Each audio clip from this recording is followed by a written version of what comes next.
Assalamualaikum Prof Karim. Waalaikumsalam warahmatullahi wabarakatuh. Boleh dengar ke Dr. Wira? Boleh dengar. Prof Mira, Assalamualaikum. Assalamualaikum Prof Wira dan semua rakan-rakan pensyarah. Assalamualaikum. Apa kabar Prof? Alhamdulillah.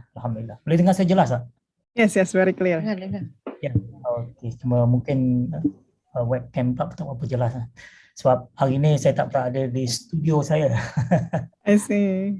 Saya berada di tempat lain. Alright, it's okay, Prof. Very clear. Okay.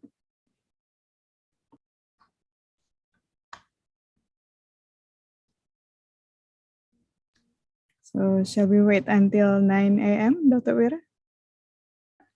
Sorry Prof? Yes. Shall we wait until 9 a.m.? 9:30, right? Sorry, 9:30, right? Sorry. Yes. Okay. Right. So, inshallah, some more will be coming. Thank you.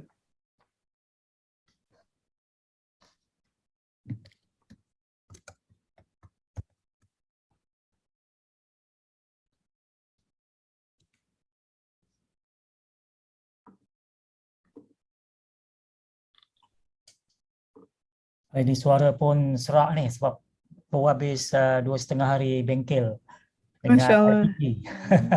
I see. In KPT? IPG. Oh, okay. Institute pendidikan guru I see. Okay. Yeah. But are you home? Are you home, Prof? Well, not in Penang. Oh, I see. Itulah, I kata this is not my normal studio. I see. So I'm using a basic equipment with my laptop, no external microphone. I see, but it's very clear. Audio wise, very clear. Okay, alhamdulillah. I can see some familiar faces here. Dr. Kamarudin, yang lain-lain. Okay, alhamdulillah. So it was very interesting. Actually, for the first time after 2 years, bengkel bersemuka. Oh, the last 2 days, yeah.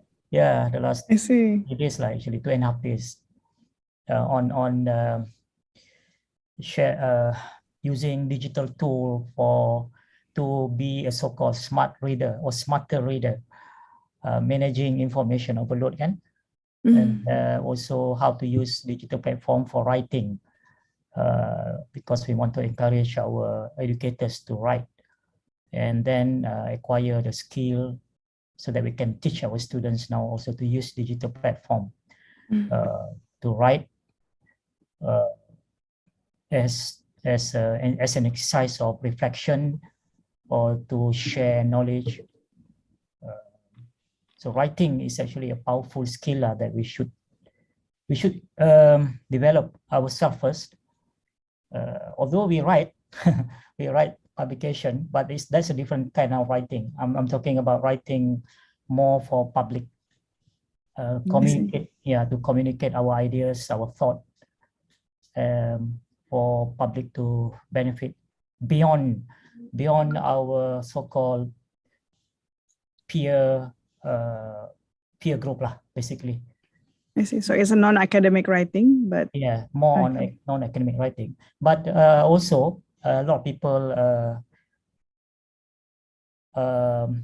lot of people are not leveraging the digital platform actually. True. To disseminate the technical knowledge in a non-technical language. So this kalau science kita panggil science communication, but in general non-technical communication.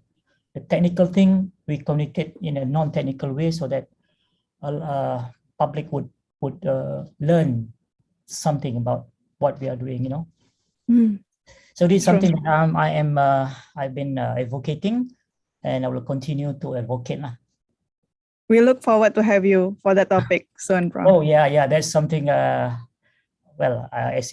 probably you know that I'm doing a lot of things online and so on, but that is also something related to basically digital learning in the digital age. There's so much that we have not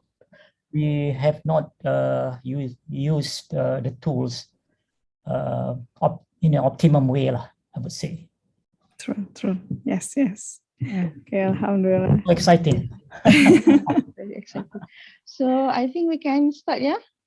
Sure. Okay. Inshallah. Bismillahirrahmanirrahim. Alhamdulillahi Rabbil Alamin. Wassalatu wassalamu ala ashrafil anbiya'i wal mursalin. Sayyidina Muhammadin wa ala alihi wa sahbihi ajma'in.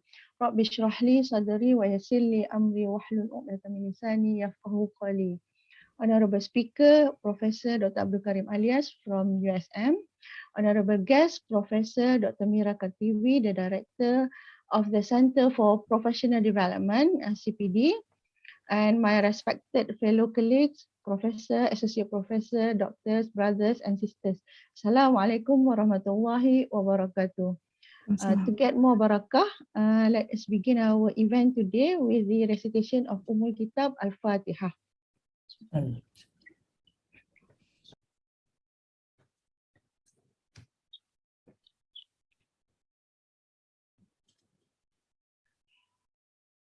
Ahlan wa sahlan. Welcome to the training on student engagement and motivation. I'm Dr. Wirawani, the Deputy Director, one of the Deputy Director of CPD and the MC of today's session. We at CPD wish to thank all the participants for your support, and we are very glad to have our expert in the topic to share with us his knowledge today.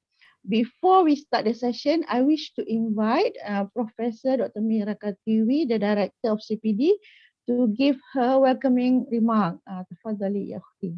Okay, Jazakallah khair. Thank you very much, Dr. Mira, the person who is very passionate with all this instructional design and all related teaching and learning. So thank you so much for arranging the session. And I would like to thank Prof. Karim.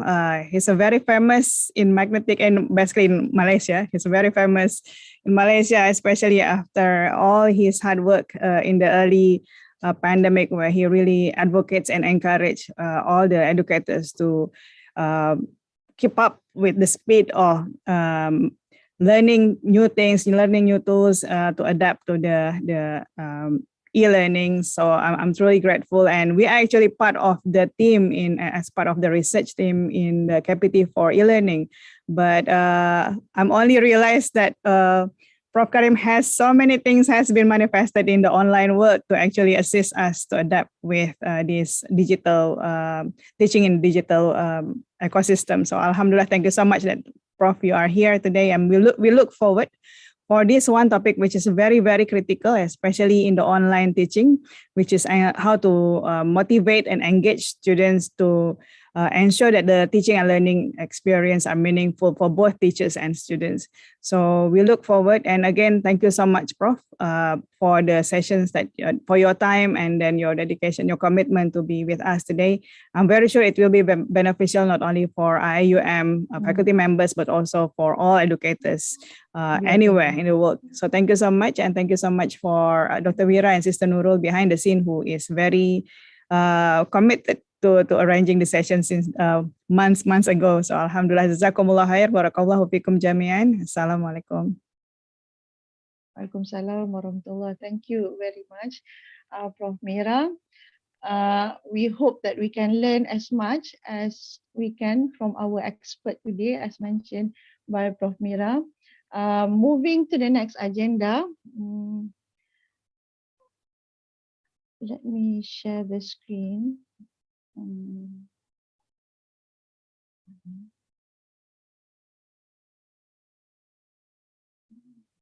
Okay, I hope everyone can see my screen.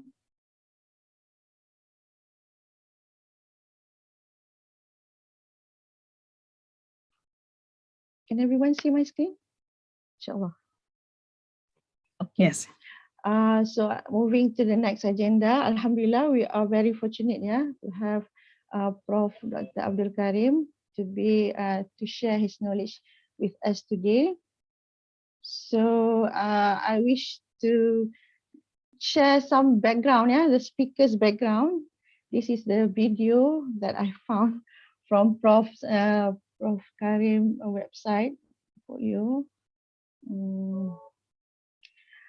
Okay, Dr. Abdul Karim Alias is a professor of food technology at the School of Industrial Technology, University Science Malaysia, USM, and currently the director of the Center for Development of Academic Excellence. He has been teaching at USM for over 28 years, which is since 1994. In his current role as the director of the Center for Development of Academic Excellence, he is responsible for designing and running a professional development program in technology enhanced learning and student-centered learning for the academic staff. He is a master trainer for the Academy for Higher Education Leadership, ACAP, and also involved as a trainer in the Technology Mediated Learning Workshop. He has conducted more than numerous workshops, especially on using technology in teaching and learning in universities in Malaysia. He made his work accessible and visible to the masses. As of March 25th this year, his teaching videos on YouTube channel has received just over 1 million views.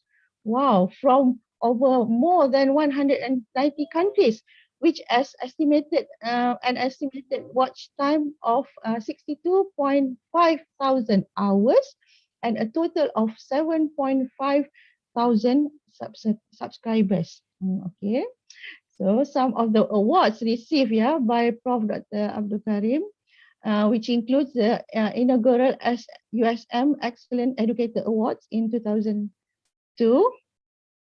the Anugerah Tokoh Distinguished Person in Anugerah Sanggar Sanjung in 2010, the recipient of the prestigious National Academic Award in 2008 for teaching from the Ministry of Higher Education Malaysia. He has been recognized as the top 50 educator in Asia Pacific 2015 by Terapin Asia and has been awarded with the Malaysia's Rising Star 2015 as the highest research citation in agricultural sciences, food science and technology. He also has been awarded for Malaysia Research Star Award for 4 consecutive years, 2016, 2017, 2018, and also in 2019. He also received the world's most influential scientific minds by Clarivet Analytics.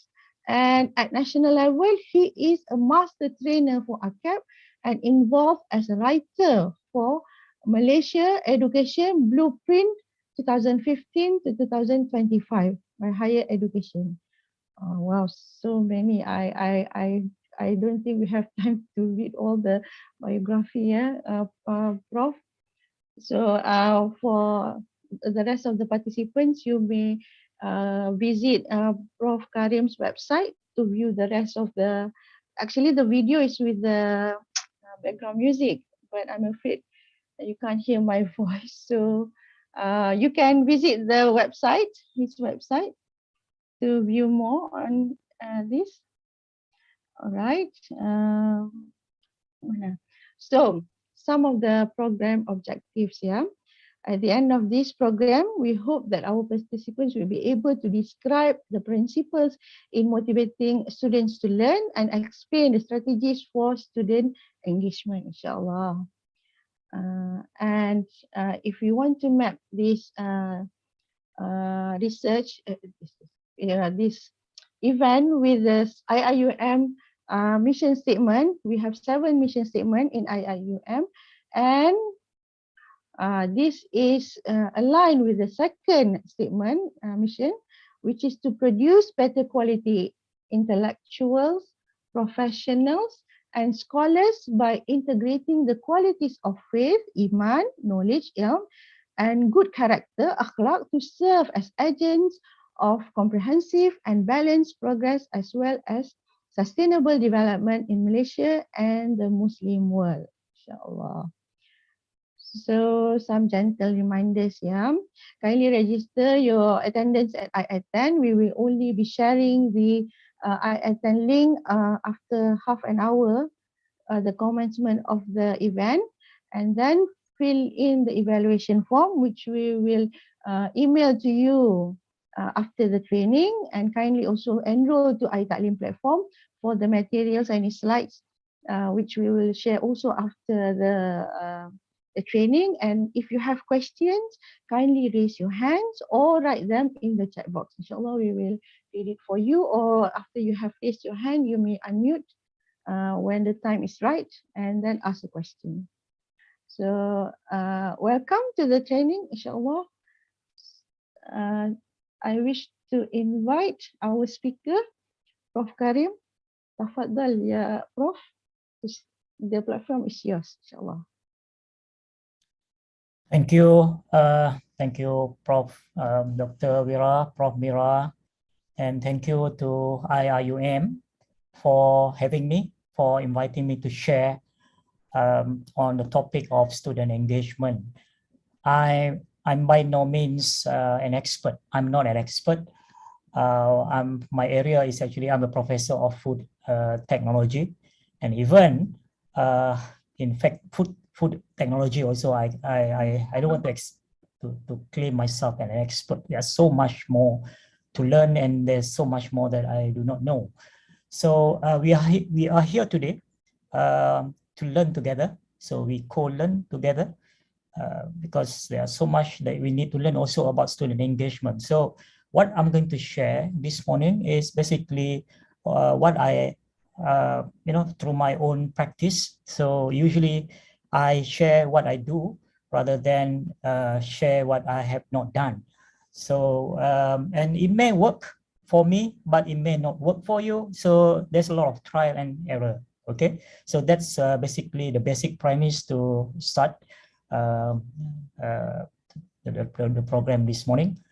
I just want to say that this type of program is really a commendable effort by the university, by the center, to bring the speakers from outside to share.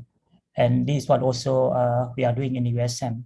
And to me, this is a really great opportunity for academics, for lecturers, educators in general to attend. Because this is now, since pandemic, we have access to so many webinars, a wide range of topics. And to me, it's such a lost opportunity if people don't come and focus and learn something and learn together.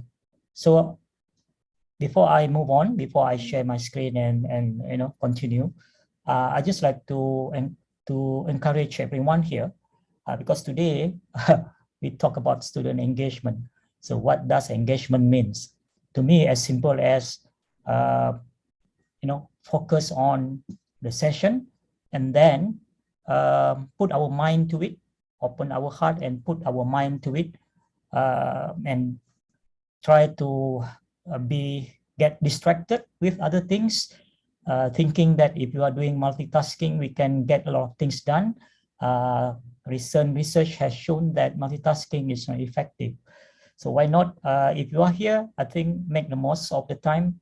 And I would like to encourage all of you to type in the chat box any points that you find useful.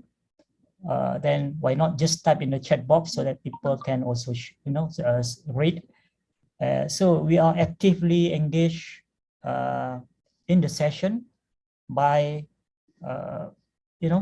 typing the points, sharing additional resources, external additional resources. Because when I join any program, any webinar, well, I don't simply join. Because time is very precious, so I join selective program. But when I join, my intention and my niyat is always I want to learn and I want to focus. So this is the same thing that we have to tell our students when we have class with them, whether it's online, whether it's face-to-face. Let's say, in the online class, okay? So I always ask them, I always say that it takes two to tango. It takes two to tango. Well, tango might not be a good example for a program with IIUM. But if you look at tango, it takes 2% to really get into action. So it takes two to tango. And the same thing when we talk about student engagement. It takes the students and the teacher. I will use the term teacher here to really communicate with each other, to reciprocate, and to work together and to learn together.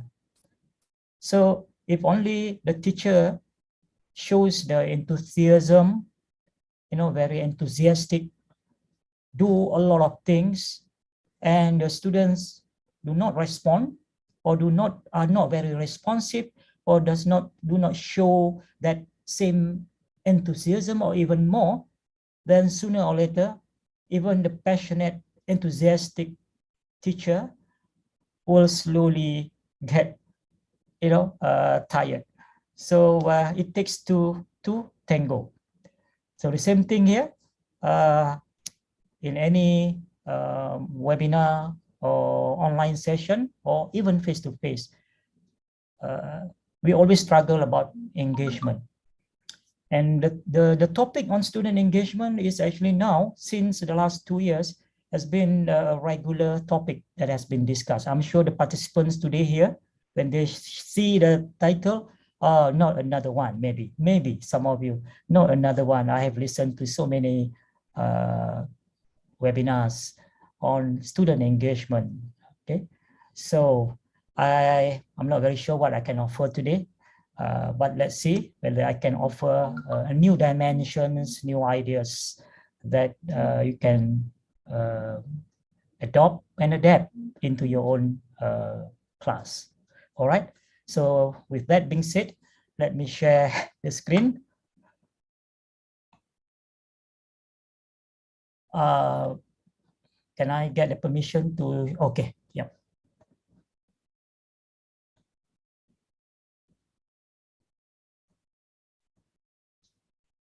So can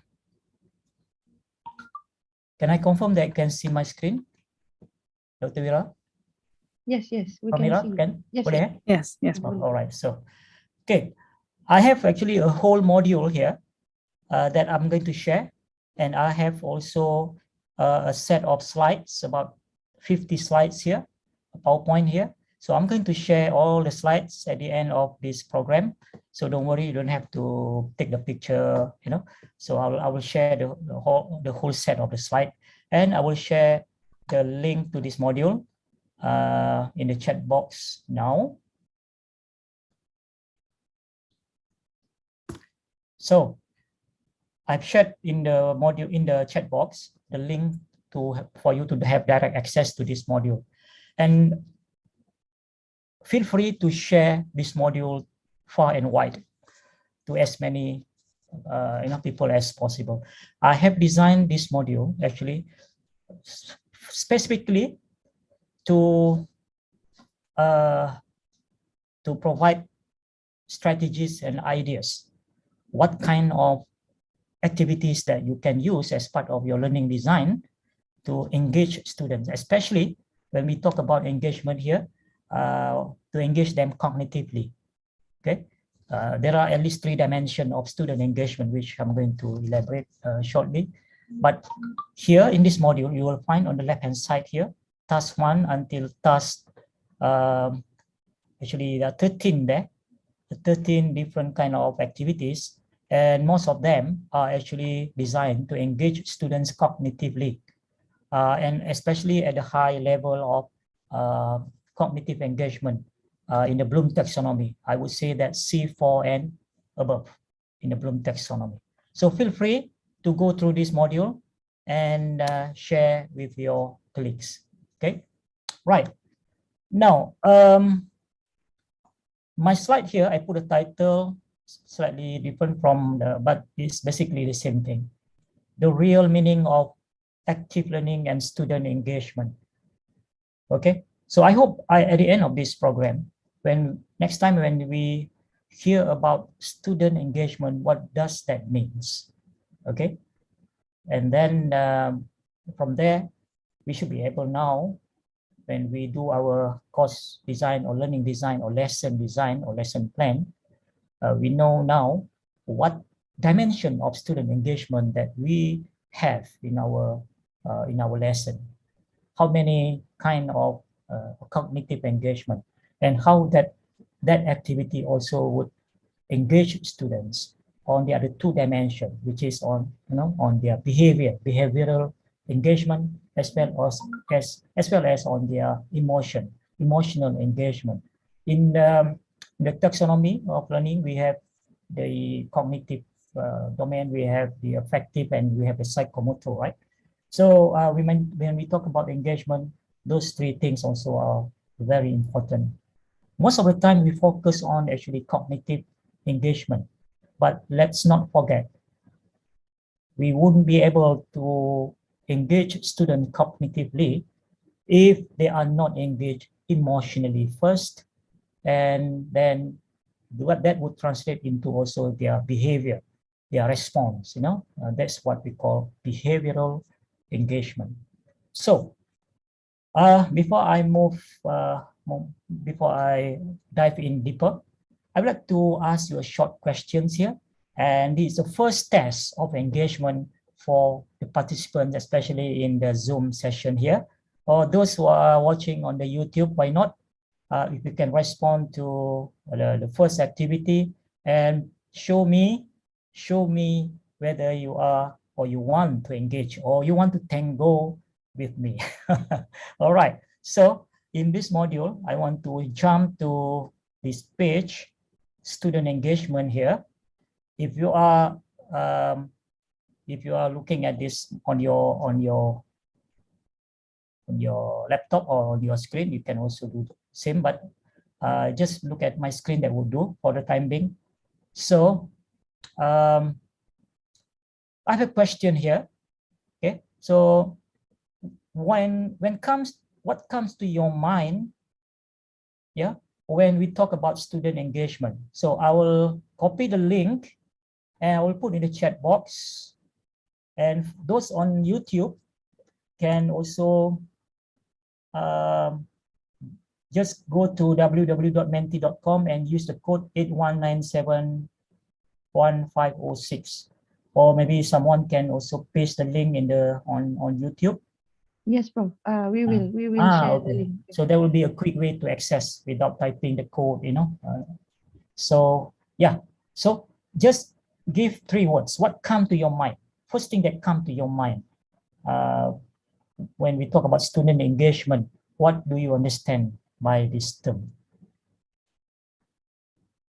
Okay, so I'll give like 1 minute or so. Right, okay, start coming now. I believe many of you know this tool, Mentimeter, become very, very popular now. And I've been using this for as long as I can remember. All right, so this particular activity is called word cloud. Yeah, word cloud, very popular. And basically, the bigger the word, more people, the higher the frequency, meaning that more people actually post those words. Yeah. Please do not be influenced by what you are seeing on the screen. Use your own ideas, what you understand by student engagement. So in Zoom, I can see about 52 people here. So at least I would expect about 50 people, minus on YouTube. I don't know how many there. So let's see whether you want to tango with me, whether you want to engage with the session. All right. So the question is very simple. What comes to your mind when we talk about student engagement? I have 3 more activities lined up. Okay. And I'm going to ask your participation to do all these 3 activities one by one before we dive into my slides to talk about student engagement. And the activities that I have designed are designed in such a way to give you some ideas first. What does student engagement means? Yeah. Okay, keep it coming, keep it coming, keep it coming. This one should be very fast, very quick one, but we can see the pattern is emerging now. We can see participation, we can see communication, we can see active, we can see the word interaction there, responsive, respond, attention, two-way communication, learning, active listening, student involvement, collaborative learning, keep interested, readiness to participate, to respond and sharing, answer questions, interesting class, behavior, exciting, reflection, engage, communicate, guidance, Q&A session, reaction, volunteer, brainstorming, motivated to learn. Yeah, student engagement, motivated to learn. Level of interaction, how active they are interacting or participating. Yeah, that sounds good. Asking questions. Yeah, maybe the students actively asking questions. So let's see whether you will be asking questions in this session. Okay. Knowledge exchange. Yeah, there are two ways. Yeah. Assalamualaikum Bunada. Why not? Okay. Right. So what 36 up to this point. Okay. Now, well, I'm not going to wait, but thank you so much for those who have responded. This is our first test of engagement. Okay. Just asking you 3 keywords. Right. So we get some idea there: participation, communication, active, passionate, interaction, reflection, yeah, responsive. Right. Keep this in mind. Keep these keywords in mind. Yeah. All right. Thank you so much. Now, I'm going to do brain teasers now. Okay. I have brain teasers now. All right.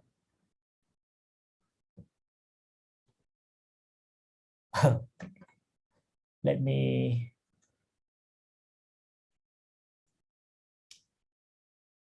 sort out my screen first. It's blocking. Okay. Apa dia? Quizlet lupa nak buka tadi. Quizlet.com.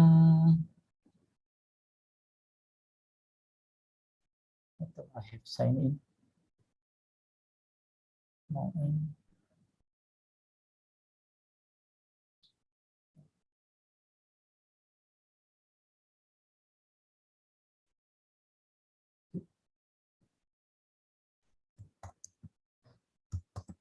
Lupa nak sign in pula.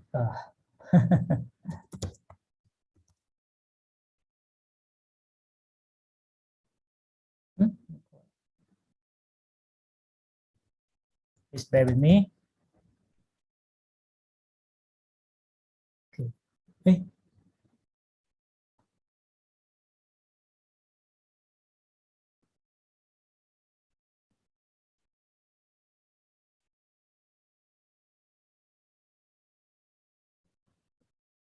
Okay, sorry about that. Let me give me a minute.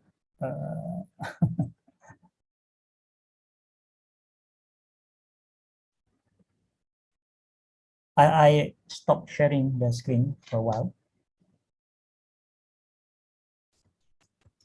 Apologies, because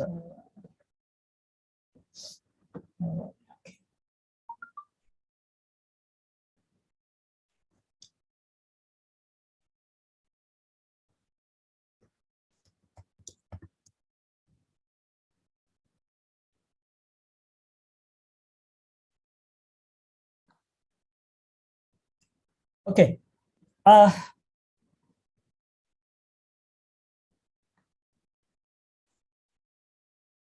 Share the screen again. Okay.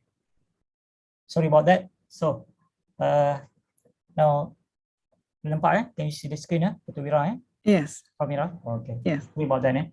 So, can you all go to Quizlet.com? Okay. No need to go to the, no need, because I'm going to do this on the screen now. So this a simple activity or simple game here. What I want you all to do and respond is, what you are looking at on the screen now is a catchy slogan, and then I want you all to guess. Just put in the chat box what is the name of the company that is associated with this tagline, yeah, or the slogan. So the first one here. So can everyone type in the chat box? I'm loving it. Okay. So what is the name of the company that is associated with this? Yeah. I'm loving it. McD, McDonald. Okay. Come on. Yeah. Faster. Okay. McD. What else? Do we have other answers here? I can see so far a few have responded. I'm loving it. So what is the company having this tagline? Okay, a few have responded here. I'm loving it is yes, I can review the answer. The answer is McDonald. Okay, so thank you very much. Okay, let's go. Let's do a few more. Finger licking good. KFC. Wow, there are a lot of KFC fans here, obviously. Okay, thank you so much. Yes, the answer is KFC. It's getting more and more difficult now. Don't worry. Eat fresh. What about this? Eat fresh. Who knows this? Wow. Oh, okay. Subway. I can see very quickly. These are all the fans of fast food. All right. Eat fresh. Yes, the answer is Subway. Okay. So what about this? Because, let's see now. How fast can you answer it? Because you are worth it. Try not to Google. L'Oreal, Maybelline, yeah. I don't know how to pronounce Maybelline. Okay. Maybelline. So there's more Maybelline than L'Oreal. So let's see what's the answer. Yeah, they are. Oh, not Maybelline actually. The answer is L'Oreal. I also don't know. Okay, maybe the last one to save time. A diamond is forever.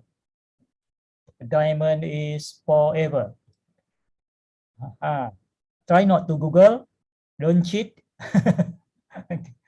Pokong 007. Habib 007 is that James Bond movie. Habib, Diamond Platinum. I thought ladies should know this. Yeah, a diamond is forever. Dr. Vira should know this. Yeah, De Beers. Yeah, De Beers. Maybe another one. Okay, what about this? Ideas for life. Prof Mira, do you know this? Prof Mira. Ideas for life.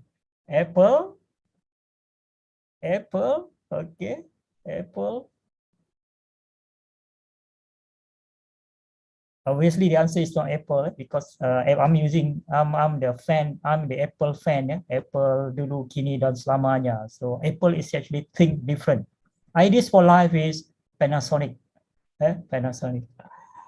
All right. So I have a few more, but that's probably enough just to illustrate a point here actually. While you are doing this activity, okay,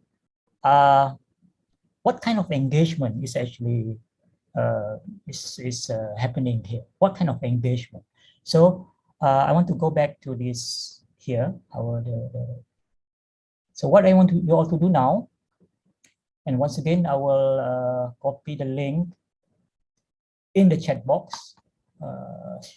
So to make it quick. Okay, so you can access this link. So what I want you all to do now is to rate the degree of engagement in terms of participation, thinking, and emotion. Okay, so participation, as you can see in the chat box just now, we have about 50 plus participants here, but how fast and how many have actually posted their answer? So what do you think? Is highly engaged or what? So that's a scale of 5 there. What about the emotion? Do you feel excited? Do you feel happy? Do you feel yeah, mostly excited or not excited. Then thinking, how much thinking you have to do when you try to answer the question. So is that very hard thinking, high level of thinking, or just, you know, very low level of thinking, or recalling you know, the fact. So let's see what's the result here. Okay, so rate the degree of engagement here from this particular activity. Okay, and we are going to do the next one, and I want you all to compare again in terms of participation, emotion, and thinking. The emotion is more on the degree of the excitement that particular learning activity, that particular activity, or even or learning activity in our class really make the students, you know, have like fun, excited. You can see they are laughing, they are busy doing things, so that reflect their emotion. Yeah, and then the thinking is about how much thinking need to be done to answer that, to respond to that questions. So I get about 27 now. I think that will do, because we want to save time again. So participation here for this particular activity that we have done, 4.3 out of 5, 4.4 on the emotion, 4.4 on the thinking. So these are the average. So around 4.5, 4.3 for these three dimensions here. Well, 4.3 on the thinking part. Sounds like you have to think quite hard just now to answer the questions. I would say that this probably not, you don't have to really perah otak or really think very hard for this activity. Never mind, this is what you all think. So let's move on to the next activity now. Okay, so look at this A, B, C, D. There are 4 glasses here.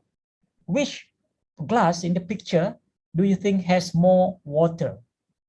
So type the question in the chat box. If you think A, if you think B, you think there should be only one answer, whether it's A, B, C, or D. Yeah. Okay. So type the answer in the chat box. So let's see what we get. B, B.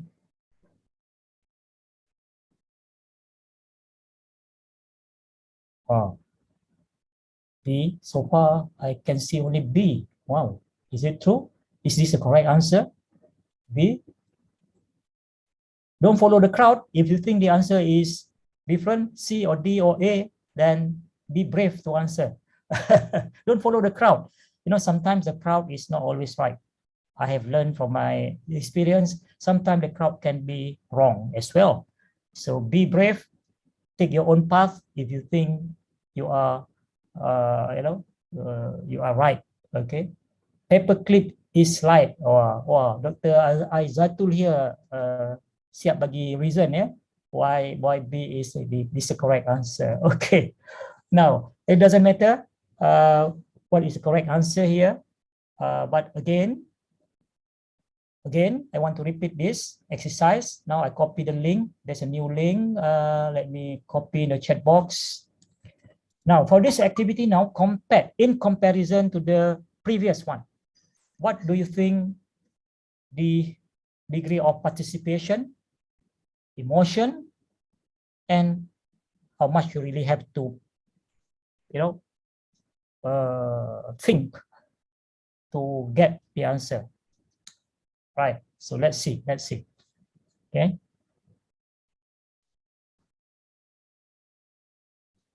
Participation. Are you eagerly participate just now, or you're just lazy? I don't want to think lah. Generally, people are lazy to think. You know, people don't want to think because it requires energy. It takes a lot of energy to think, actually. Okay. So 4.2 on the participation, emotion 3.9 so far. So this is not as exciting as the previous one, I guess, based on the result here. And cognitive 4.2. Well, this one sounds to be easier than the first one. This first one is now thinking is 4.3. This one is only 4.2. Interesting? Okay, let's move on to the last activity this morning. Okay, let's play this one. Okay, you are given 2 containers, 5 liters and 3 liters. capacity. Both containers have no volume markings. Using both containers, how would you measure 1 liter water accurately? Submit your answer here. So I copy the link now, put in the chat box for you to send your response, your answer. Okay, so let's do it now. Oh, dah ada jawapan dah. Oh, I forgot to delete the previous one. Or is it the new one? I'm not sure. Okay, anyway, that's the question. You are given 2 containers, 5 liters and 3 liters capacity. Both containers have no volume markings. Using both containers, how would you measure 1 liter water accurately? Tak boleh agak-agak not approximately, but accurately, using the 2 containers, 5 liters and 3 liters capacity. Okay. So let's see, using jug 1 liter. Well, I give up. Put in a cup. So then I'll show the question first before we look at the answer. This probably requires slightly more time. So let's try your best. Let's try your best. And again, don't Google first, because you can, I believe you can find the answer in Google. I'm not very sure. Nowadays you can find everything on Google, right? So, but this one I'm not very sure, because this one I took from a book of riddle, you know, a book of riddle. So a book of riddle ni ada banyak riddle tau, ada banyak game. So it's good to have this one to, you know, once or twice to have it in the classroom, just to especially during the break, you know, to break the monotony of the class. Okay, let's see if we have some answers here. Okay, guna bekas atau jug berkurang 1 liter, I give up. Using jug 1 liter, using ruler, and this one on the right hand side here and below here, fill in the 5 liters container twice, so equal 10 liters, then pour or whatever. Then yang sebelah kanan bawah ni, fill the 5 liter can, use it to fill the 3 liters, discard what remains in the 5 liters can, empty the 3 liter. Okay, that's quite long, right? Very detailed description. Okay, actually I don't want to pay attention on what is the right answer or what is the wrong answer here, but what I want you all to notice here, the different kind of details in the answer. I would say that someone here, I give up. So we have like in our class, a student, they don't even to engage in thinking, in the cognitive engagement part. They don't even bother to put their effort, the energy, the time to think. They just give up. But there are people who try, but for example here, guna bekas atau jug berkurang 1 liter. If you read this answer, we do not know how exactly what's the complete solution of this problem. So try it, you know, the student give it a try, or the participant give it a try, but it's not really fully engaged cognitively. Okay, but if we take the longer one, describe in detail, and when we read, we can understand the questions. I can say in general that this answer is well crafted, well thought, and I would say that in terms of the cognitive engagement here, this particular student is well engaged. So from this exercise alone, you can see the different range of engagement in terms of their response. This is what we call the behavioral engagement here. Okay, the behavioral engagement, and the quality of the answer or the response here actually demonstrate their degree of the cognitive engagement.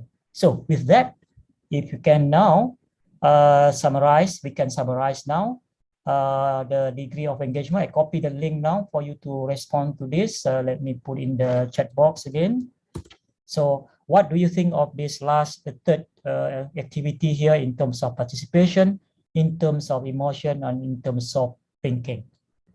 So I've given the link, the chat box. Let's do this.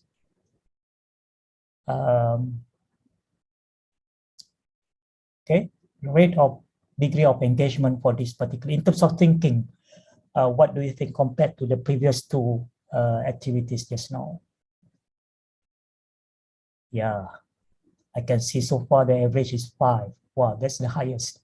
A lot of thinking.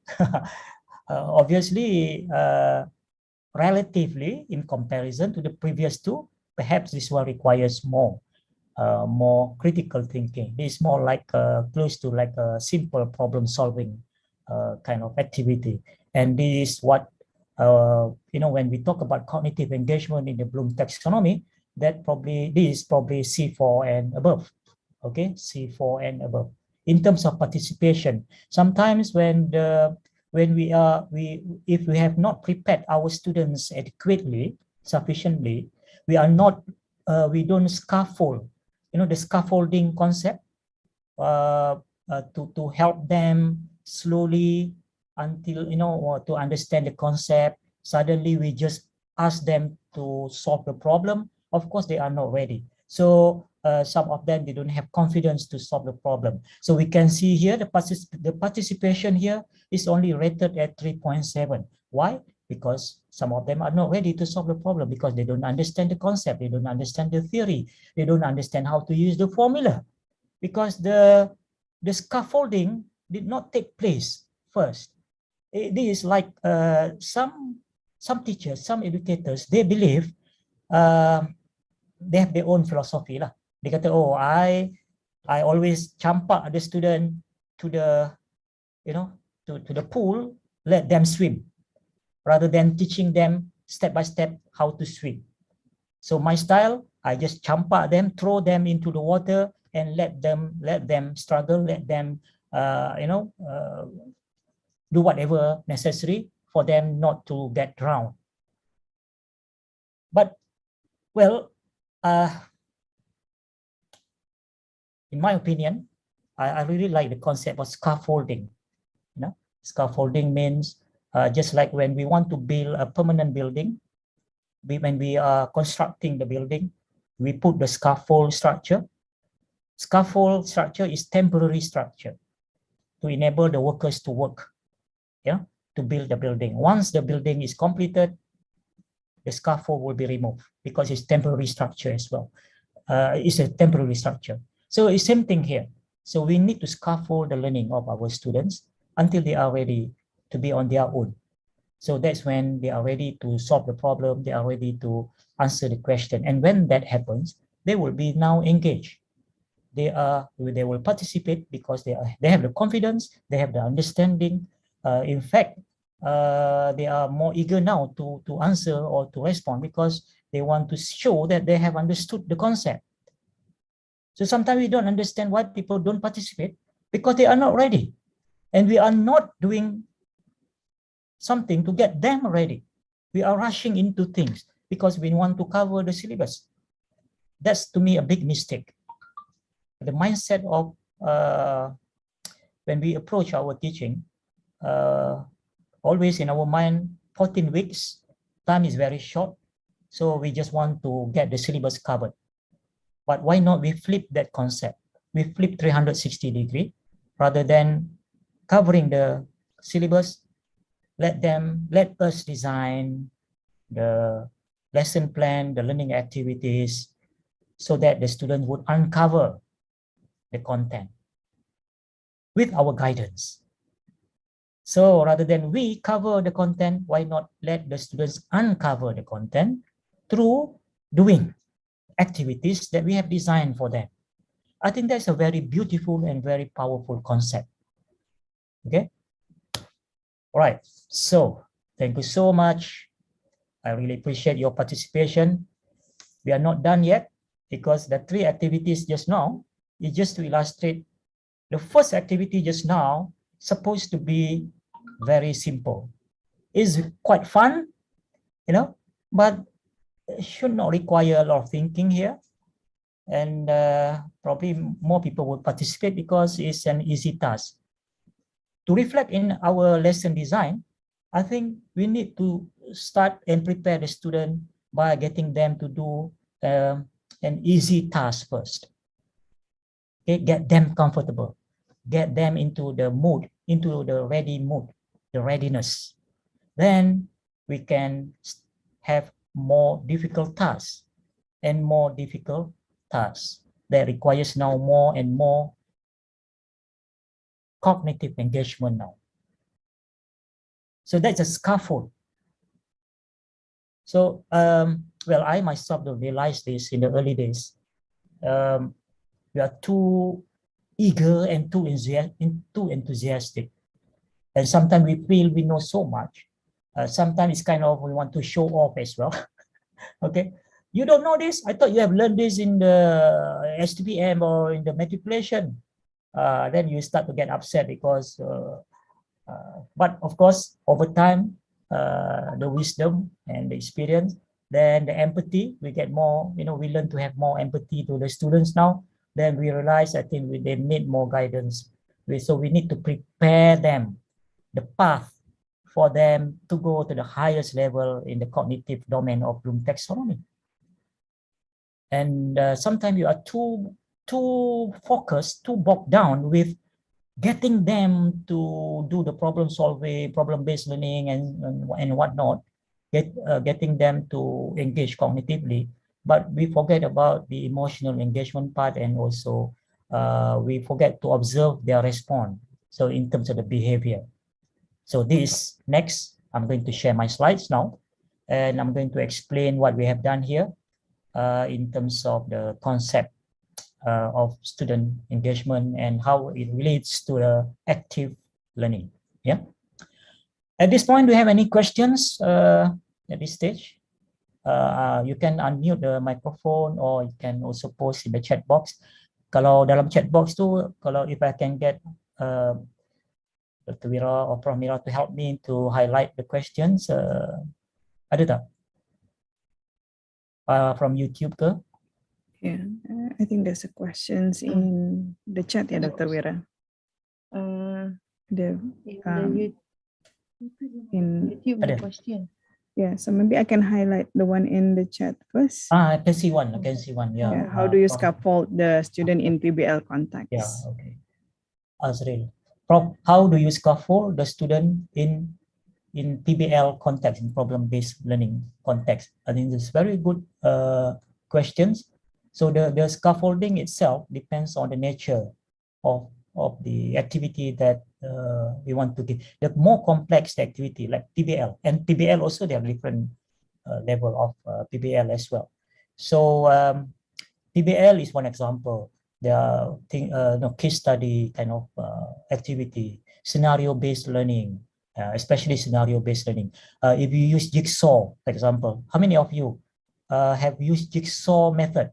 Yes, put 1 if you have used jigsaw, 2 if you have not used jigsaw technique. 1 if yes, 2 if no. Jigsaw technique in the classroom. I want to see, because jigsaw is such, to me jigsaw is such a powerful method to really engage students on all the 3 dimensions. Yeah, jigsaw method. If you have used jigsaw, type 1. If you have not used jigsaw, type 2.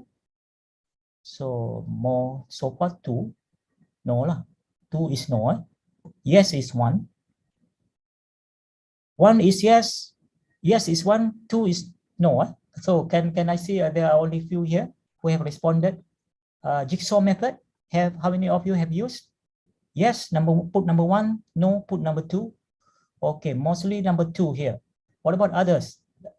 Okay, so the question by Dr. Azril just now, if you use PBL, how do you scaffold them? So I cannot elaborate very detailed here because it depends on the nature of the but PBL, scenario-based learning, case study, jigsaw method, this actually requires preparing the students. So this is the scaffolding.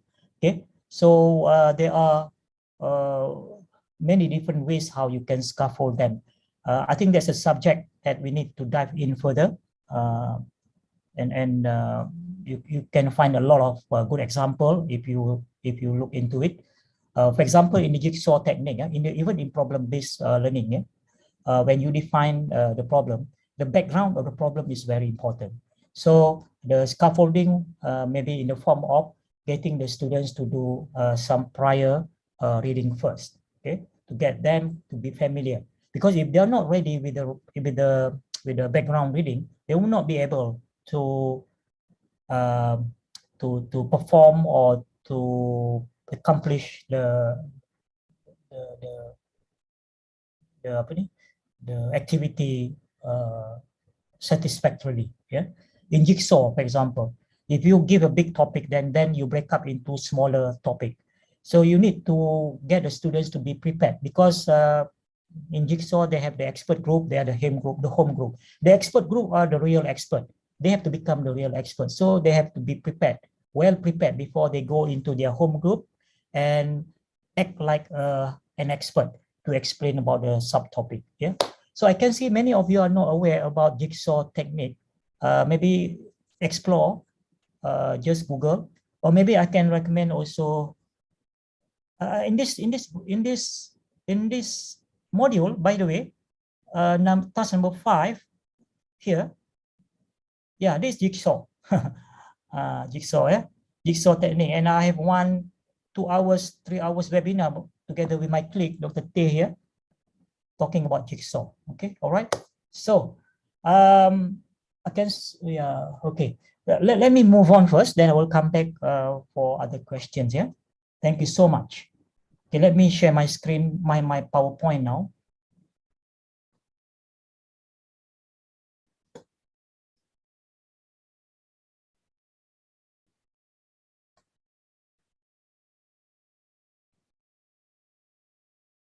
Okay. Dr. Vira, can you see the PowerPoint? Boleh? Ya, boleh. Okay. Now, the real meaning of active learning and student engagement. I will share the link to download the slide at the end. So, if you really want students to engage in your class, or in the session, it has to be done by design. You cannot just hope student will be engaged. Just like this session today, this morning, if I just, dive in straight and show you the slide. Okay, the title is student engagement. Student engagement is defined as this and that, and reading my slides. And I hope you will be engaged and you will listen and you will learn something. That's too much to hope for, but I have to design it.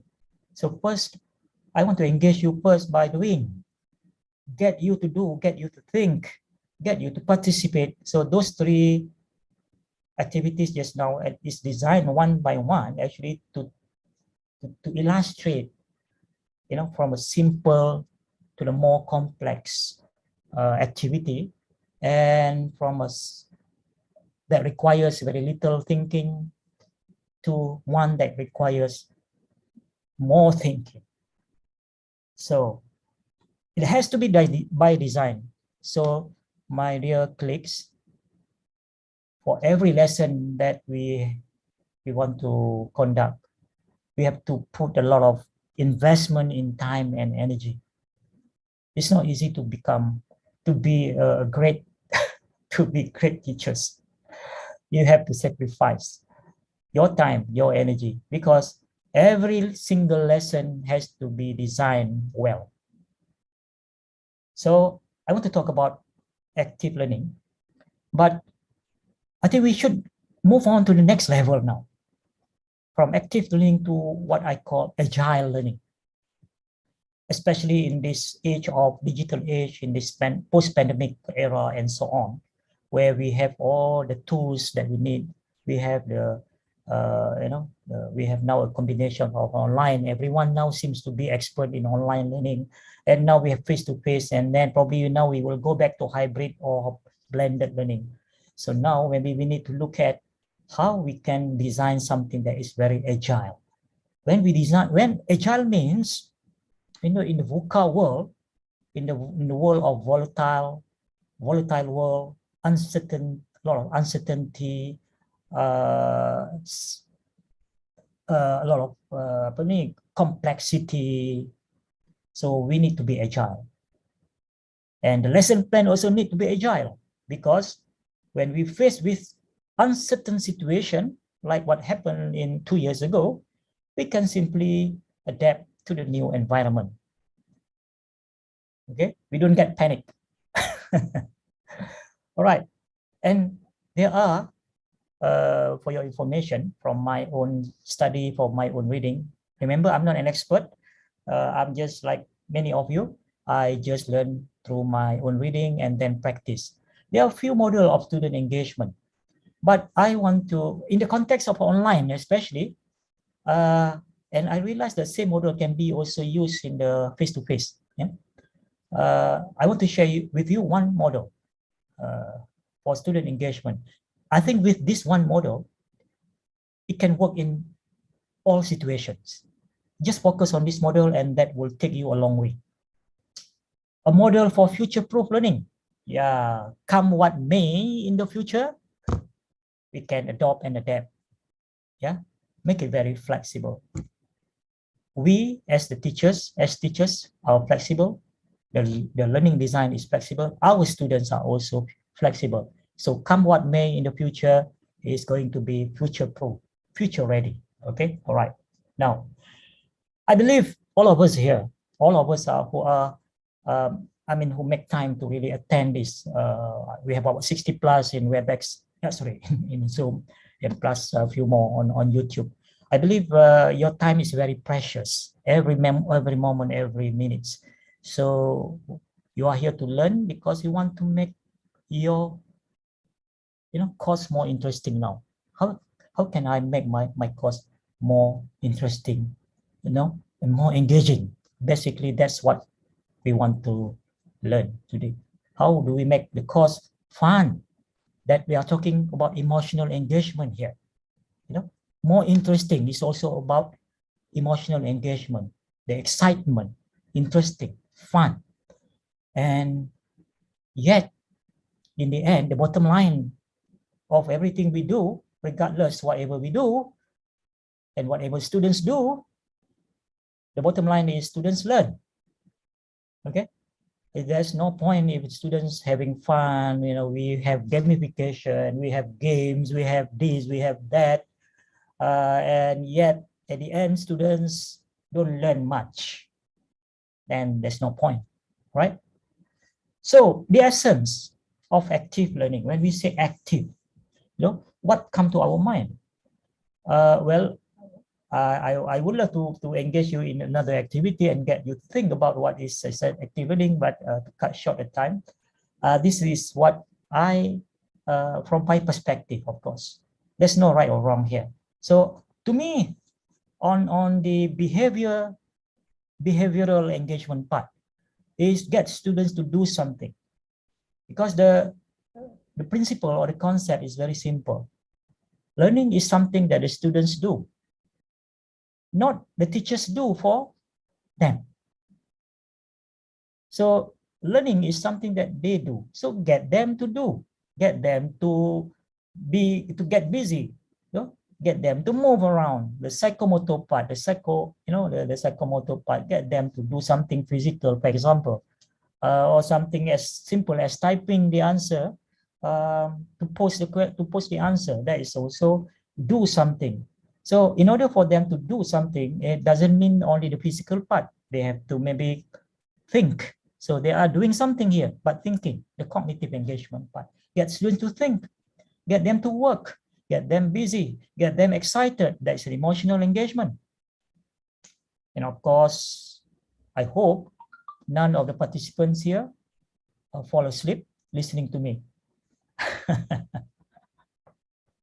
or reading the email or checking the Facebook or looking at the WhatsApp or Telegram. Of course, you can do them. Remember, you can do all those things, but it will dilute your attention. It will dilute your attention. If you want to get the most, let's focus. Okay. So when we talk about active learning, there are many elements that we need to pay attention to when we design our lesson. We want to, of course, the bottom line is we want the engagement part. Okay, so we want to make the experience, the learning experience, very memorable. So as much as we can make it experiential, taking, for example, as simple as taking them to the field, taking them to the factory. In my case, looking at how actually the process being done in the factory, so they experience it. Yeah? And make it as immersive as possible. When the learning is very immersive, we can see that people or students are engrossed. So that is not easy to achieve. That's probably very challenging, but that's the kind of that we should strive for. So when people are immersed, they get engrossed. They forget about time. They don't want the class to end. Allah dah habis dah 1 jam, 1 hour, time flies so fast.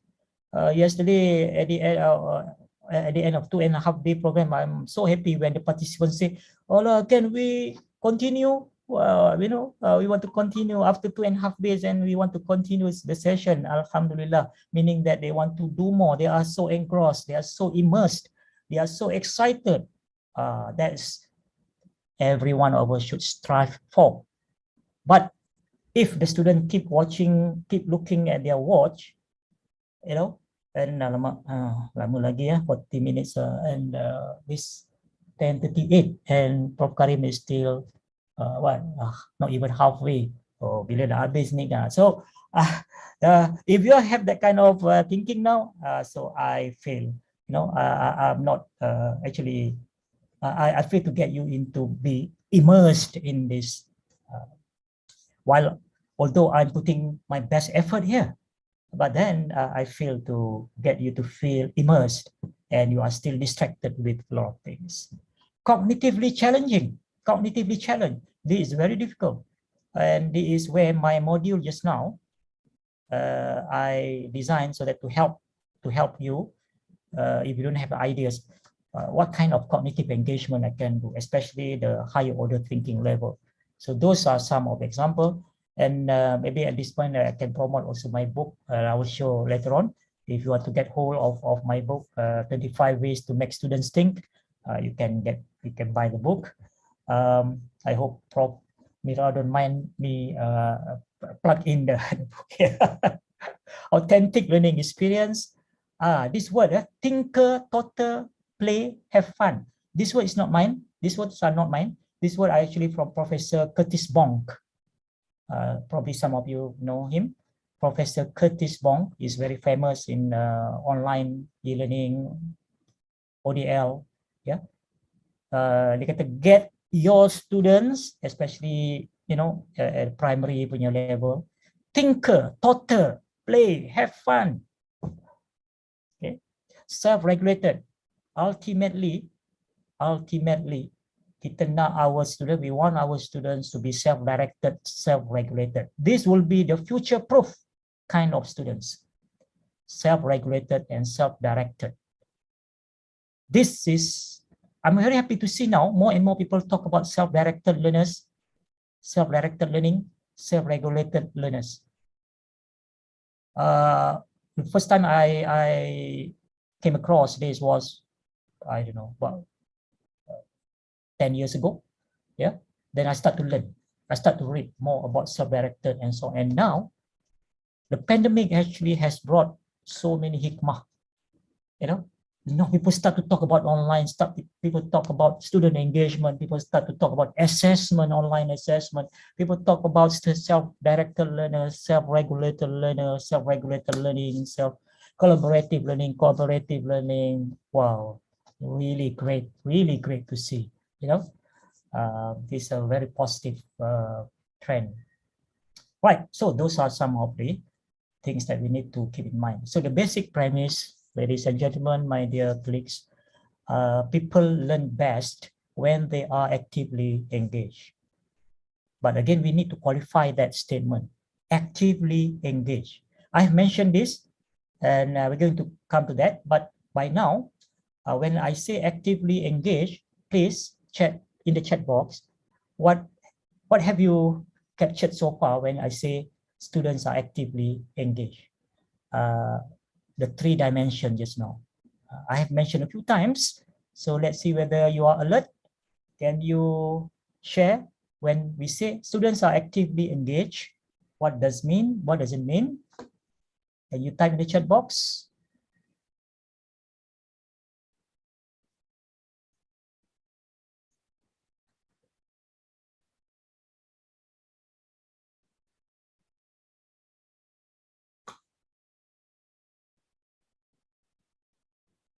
I've not seen any.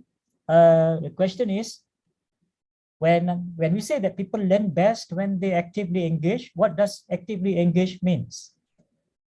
Okay, yeah. From the answer, oh, okay, oh, fast now moving very fast. Cognitive, emo, and behavior. Okay, Dr. Azrael seems to be very active. Thank you so much, Dr. Azrael, or Professor Azrael. Sorry if I don't address you correctly. Do, Prof. Mira kata do. Hafizah, Dr. Hafizah kata emotion, thinking, and participation. Dr. Suhaili kata student are not being carried away by other tasks. Dr. Aflah kata participate, thinking, emotion. Dr. Hayati kata doing something, thinking, ready to work. Caroline, Dr. Caroline, time flies for the students and for the teachers as well, I guess. They are having fun when they speak, when they interact, when they do work. Okay. Don't fall asleep. Okay. Having fun while learning. Thank you so much. Thank you so much. So yeah. So when we go back to the learning domain, so these are all very familiar to all of us. But the question is, even the basic thing like this that we have been, talking about it, seeing this for a long time. But how do we translate that into real practice? Okay, a lot of time kita we pay attention to cognitive part. When we talk about C1, C2, that's a cognitive part, but very little or less on the affective part, the A1, the A domain one, yeah, and the P part even, the psychomotor.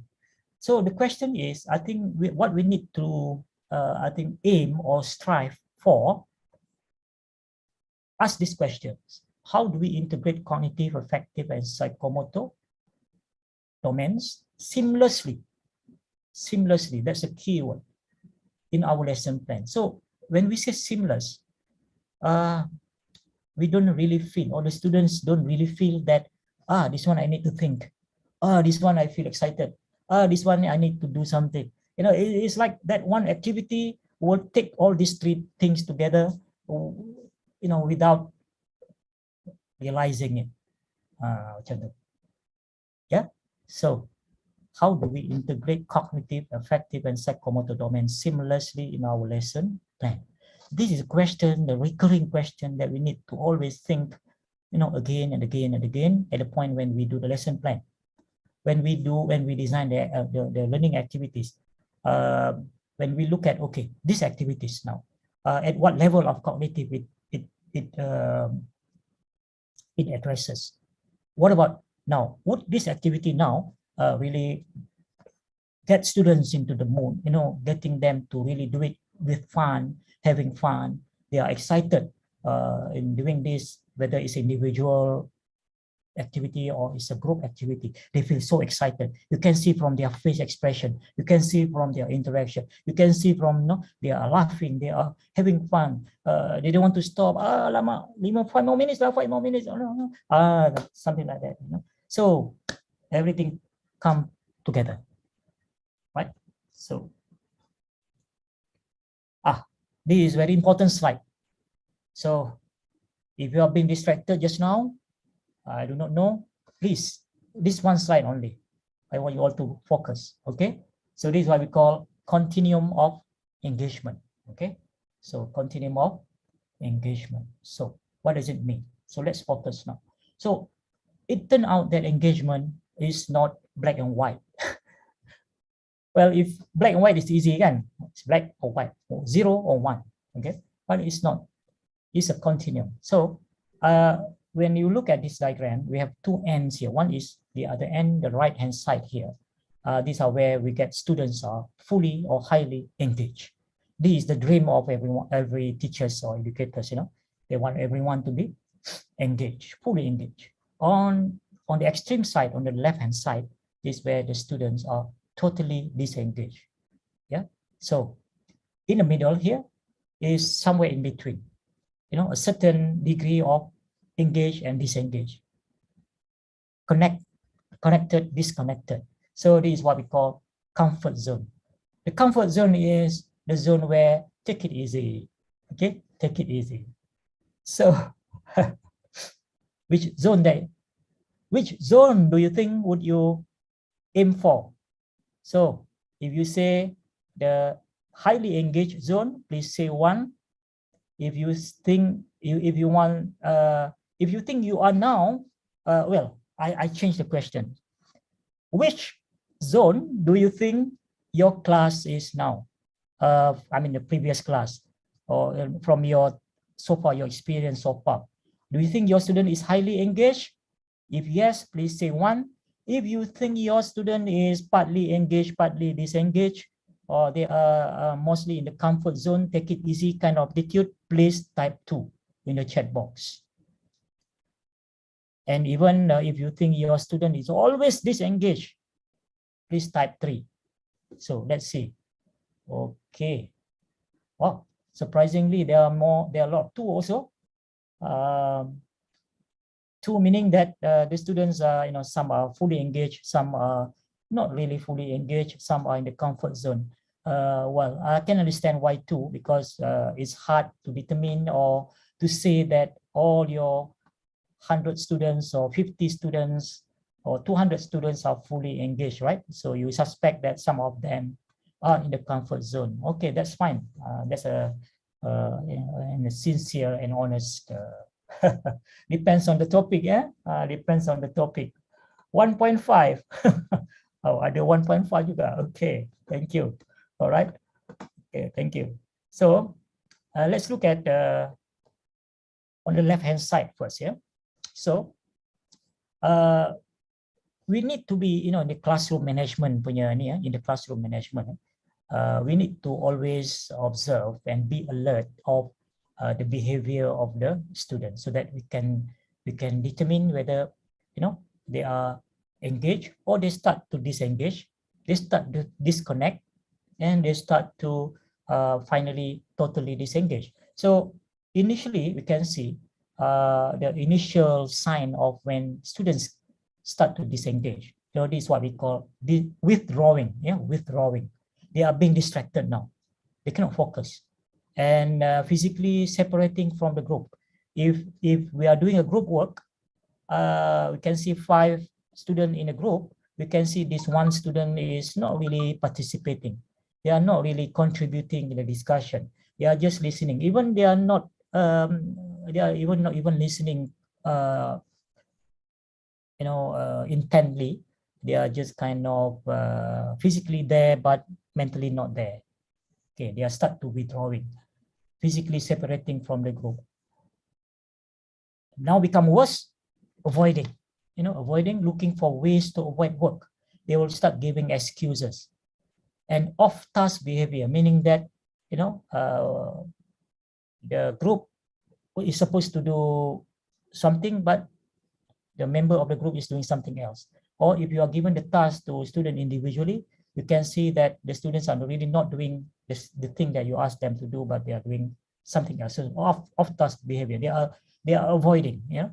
And the worst is distracting others, disrupting the learning, distracting others. So they not only not focusing or disengaged, but they are start to disturb others. They become the nuisance, you know, and therefore disrupting learning. This is what we don't want. What we want is, of course, on the right-hand side, on the this zone. So most of the time when people talk about active learning, is actually is this level, participating. When they see the students are busy doing things, doing work, when you assign them to do something, giving them the task, then they start to do. Then when we see that they are busy in doing things, then we thought that it's active learning. Yeah, but it's more than that. Yeah, when they pay attention, so does that means they are actively learning? So this is actually, I would say, the low level of active learning. They are paying attention, they're responding to questions. When you ask them the question, they will answer. You know, but the next level we should strive for is investing. When now the students take charge of their own learning, you know, they become more proactive rather than active. They become more proactive. They're asking questions, you know, they're asking not only simple questions, they start to ask a very critical question that sometimes even the teacher cannot answer. Yeah, they value their learning. So they invest their time before they come to the class. They prepare, they read, even if you don't ask. Even if you don't ask them to read, they will read, they watch the video, they will, you know, do the quiz, whatever, because they value the time, they value the learning. When they come to the class, they want to learn more. Not coming to the class with blank head. Yeah, so investing, meaning that they invest and on their own learning. And the best, if they are now in the driving seat, they take charge of their own learning, they take control. So they set their own learning goal. They always seek feedback. So these are kind of question, student that always asking you feedback. You know, teacher, can you tell me whether this answer, whether, you know, I'm doing the right thing, things like that. Self-assessment, they are engaged in the self-assessment. This level is what we call self-directed, self-regulated. And this is what every one of us should be striving for. Yeah, so I think this whole slide capture everything, a lot of things about student engagement. So it's another way of looking at, and this is my favorite way of looking at, and which I've mentioned again repeatedly, engagement by design. So every lesson that we design we should pay attention to this, whether that would engage them, students, cognitively, at what level. So we should have a mix of low level and high level. And how do they behave when they are doing the tasks that we give them, that we assign to them? And this can be individually or in groups. And how do they respond emotionally? You know, do they look happy? Do they feel excited? Are they excited? Are they happy? Are they having fun? Are they laughing? So that actually an expression of emotion when they engage in the activity. So in the end, if we have all these two integrated seamlessly, then we have active learning. And there is another way of looking at this student engagement. If you look at this diagram is actually just like you know, in our car, the engine, we have this timing belt with these three things. So for this to move synchronously, simultaneously, in sync, so it has to be together. So you need to have to integrate this cognitive, behavioral, and emotional, the so-called three interconnected. You cannot have one without the two. You cannot have cognitive engagement without having a proper behavioral and emotional engagement. So if you are aimed to have a very good cognitive engagement, you must also ensure that we have that behavioral and emotional engagement. This is the real meaning of student engagement. Okay, three interconnected dimension of student engagement. And this is not my own idea. No, I take from this book, adapted from the Distant Learning Playbook, grades K-12. Grade K-12, yeah. Tapi the idea can be adopted also for any level. So behavioral, when we say behavioral, what does it mean? So I put in the slide here, the action and behaviors learners take during learning, which may support or hinder learning, easily recognizable by teachers. encompasses students' effort, persistence, participation, and compliance. For example, submit assignment on time. So behavioral is more like you ask them to do, they will do. It's more like compliance. Yeah. But if they disengage, they start to avoid. So they start to avoid doing the things that we ask them to do. So how much effort they put in, yeah? Persistence, participation. So we look at more on the participation. If they participate and they participate actively, they comply when we say, okay, I give you 10 minutes to do this activity in the class.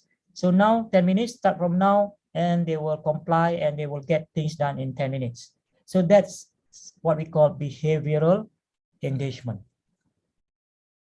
The other one is very important to me, I think emotional part, the affective or so-called relational, affective dimension of learning.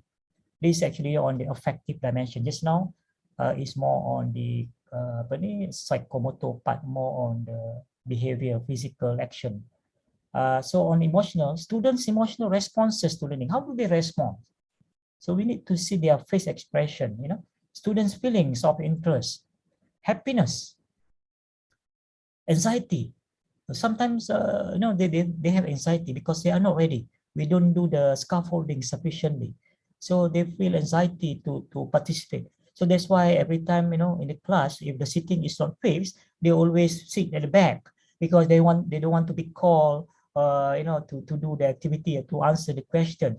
We see when the students start always sitting at the back, or not looking to you, or not having eye contact and so on, because they have anxiety. They have anxiety.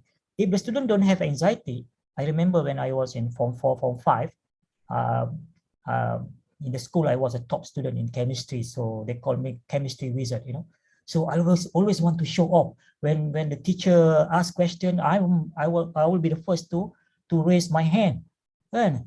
Oh, sebab dah pandai lah kononnya kan nak jawab, mesti nak jawab selalu, to the extent that the teachers always ignore me. Yeah, because dia je nak jawab kan, show off lah pula. Because I don't have anxiety. But the student who have anxiety, we can observe, they don't want to look at us when we ask questions. They will like busy doing something else because they are not ready to answer. That's why we don't get the participation.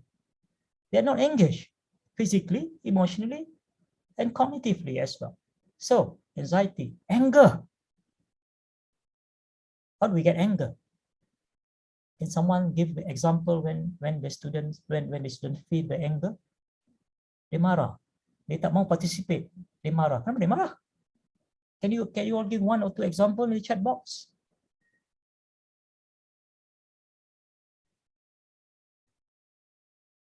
Why the students have anger? Being ignored. Yeah, Prof Mira kata being ignored. Yeah, I think that's to me is what I was about to say. They are being ignored, or they are bored. Yeah, they are bored. Thank you. Yeah, for example, if the students want raise the hand to answer, but every time the teacher will always ask his or her favorite student to answer. Mentang-mentang lah dia cantik, mentang-mentang lah dia memang terlebih pandai, mentang lah dia handsome, atau dia anak Tan Sri. Kita ni dah selalu angkat tangan, cikgu buat tak nampak aja. The teachers always ignore. So there at some point, I hate this teacher. This teacher is always biased, always. So when they have that feeling, do you remember just now the continuum of engagement? They will start to disconnect from us, from the class, from the peers, from the friends. Dia orang merajuk. So they will disengage. Sometimes we don't notice that because we don't have enough empathy. We forget when we were once a student. Remember, that's why I always tell my colleagues, we were once a student, and forever we must have that kind of remember when we were one student. So we must treat our students how we want to be treated when we were a student. But we always forget. We tend to forget. So engage student in discussion, post questions. So when they are emotionally engaged, they will engage in the discussion. They are eager to engage in the discussion. They will proactively ask questions. They will seek help when needed and exhibit curiosity. The inquisitive mind is always at work when they are emotionally engaged. When these two now we have, then of course it's not that difficult now to get them to cognitively engage. This is where they need to put a mental effort. Because thinking is difficult.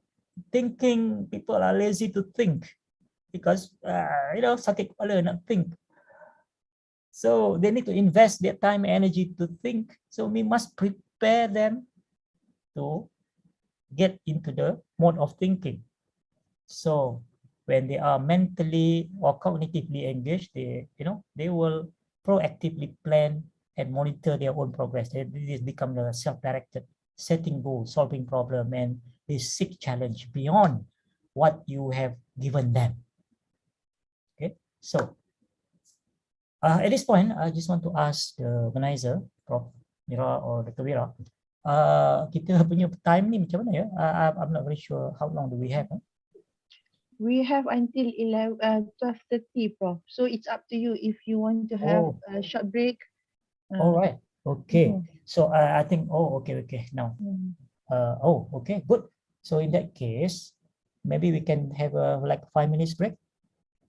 Okay, sure. Maybe we come back. Maybe of course plus 5 or 10 minutes. I don't know. What do you think? Yeah, maybe 11:10. Okay. We come back 11:10. Inshallah. Yeah, Okay. 10 past 11, yeah? All right. See you all shortly. Okay.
Okay, welcome back.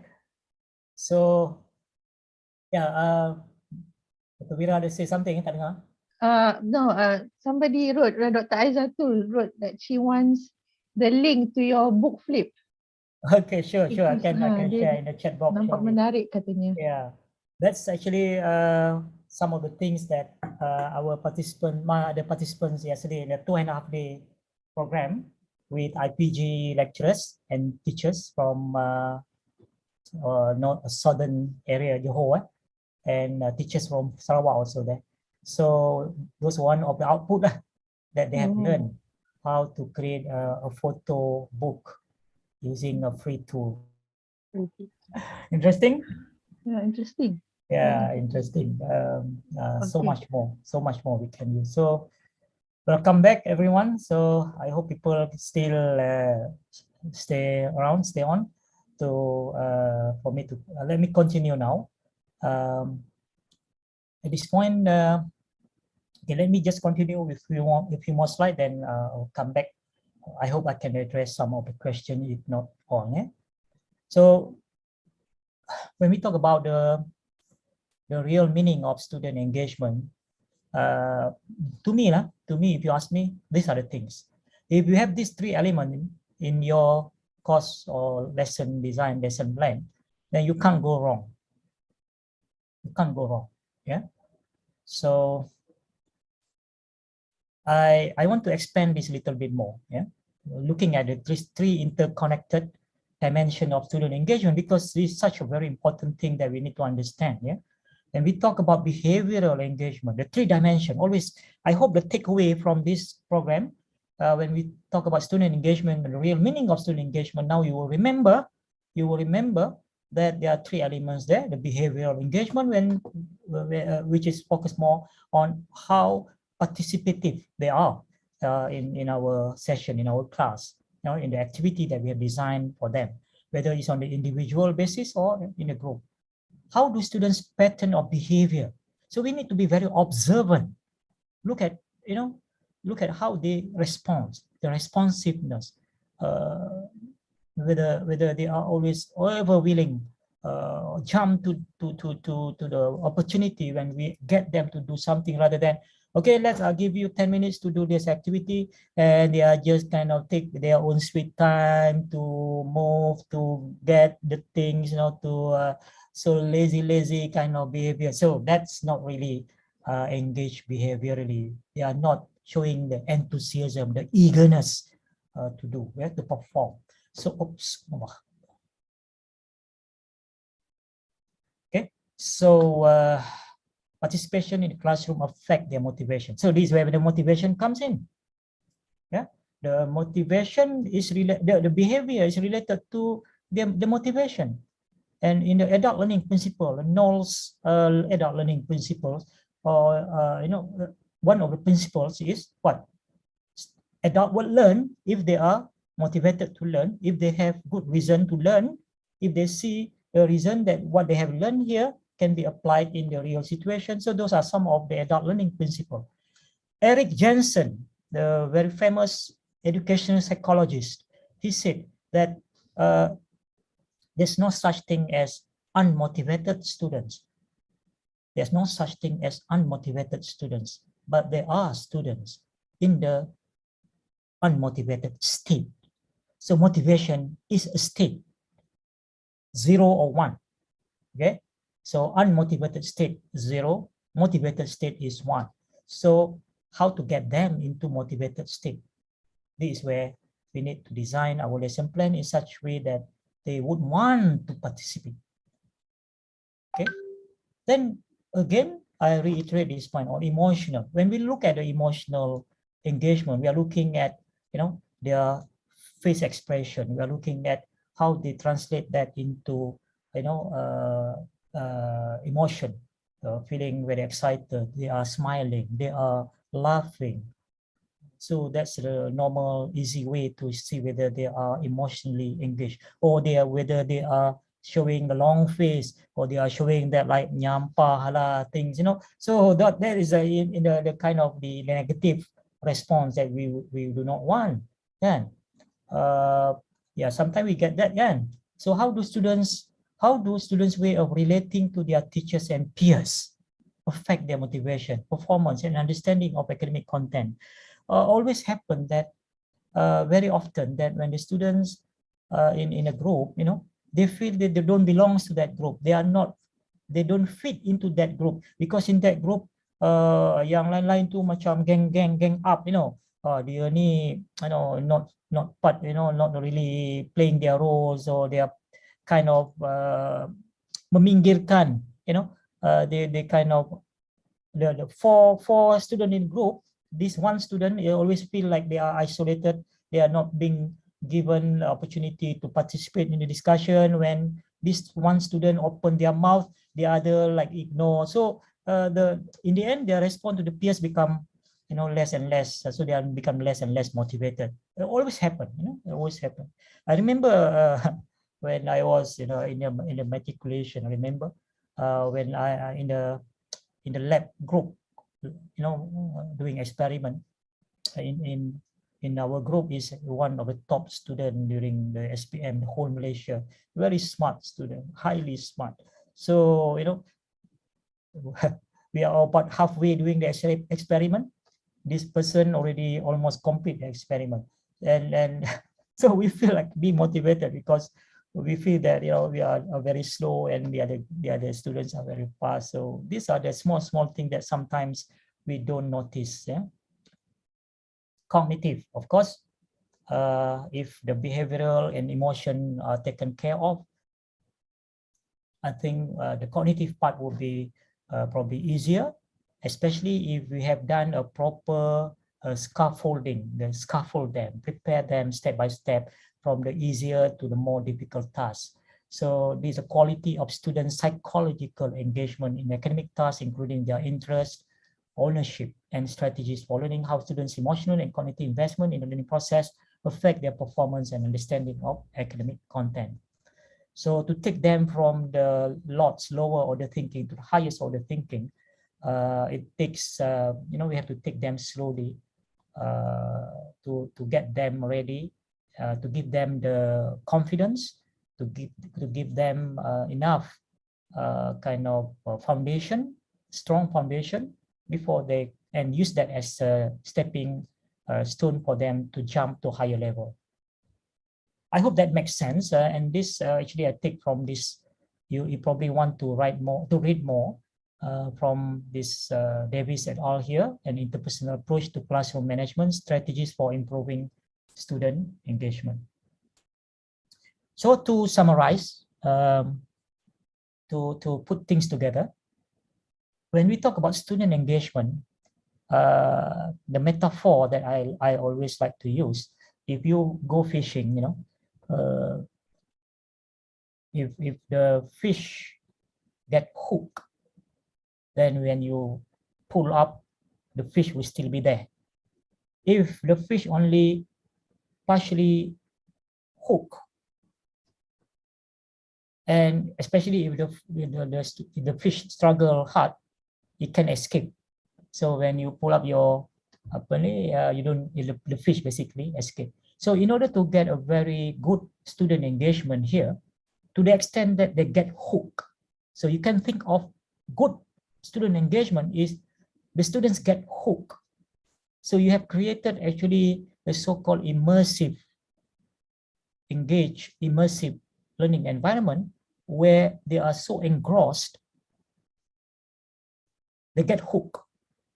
So whatever that we have designed for that particular lesson, you get almost total participation. Wow, is it a tall order to get total participation, especially if you are dealing with 100, 200, 300 students? We should strive for.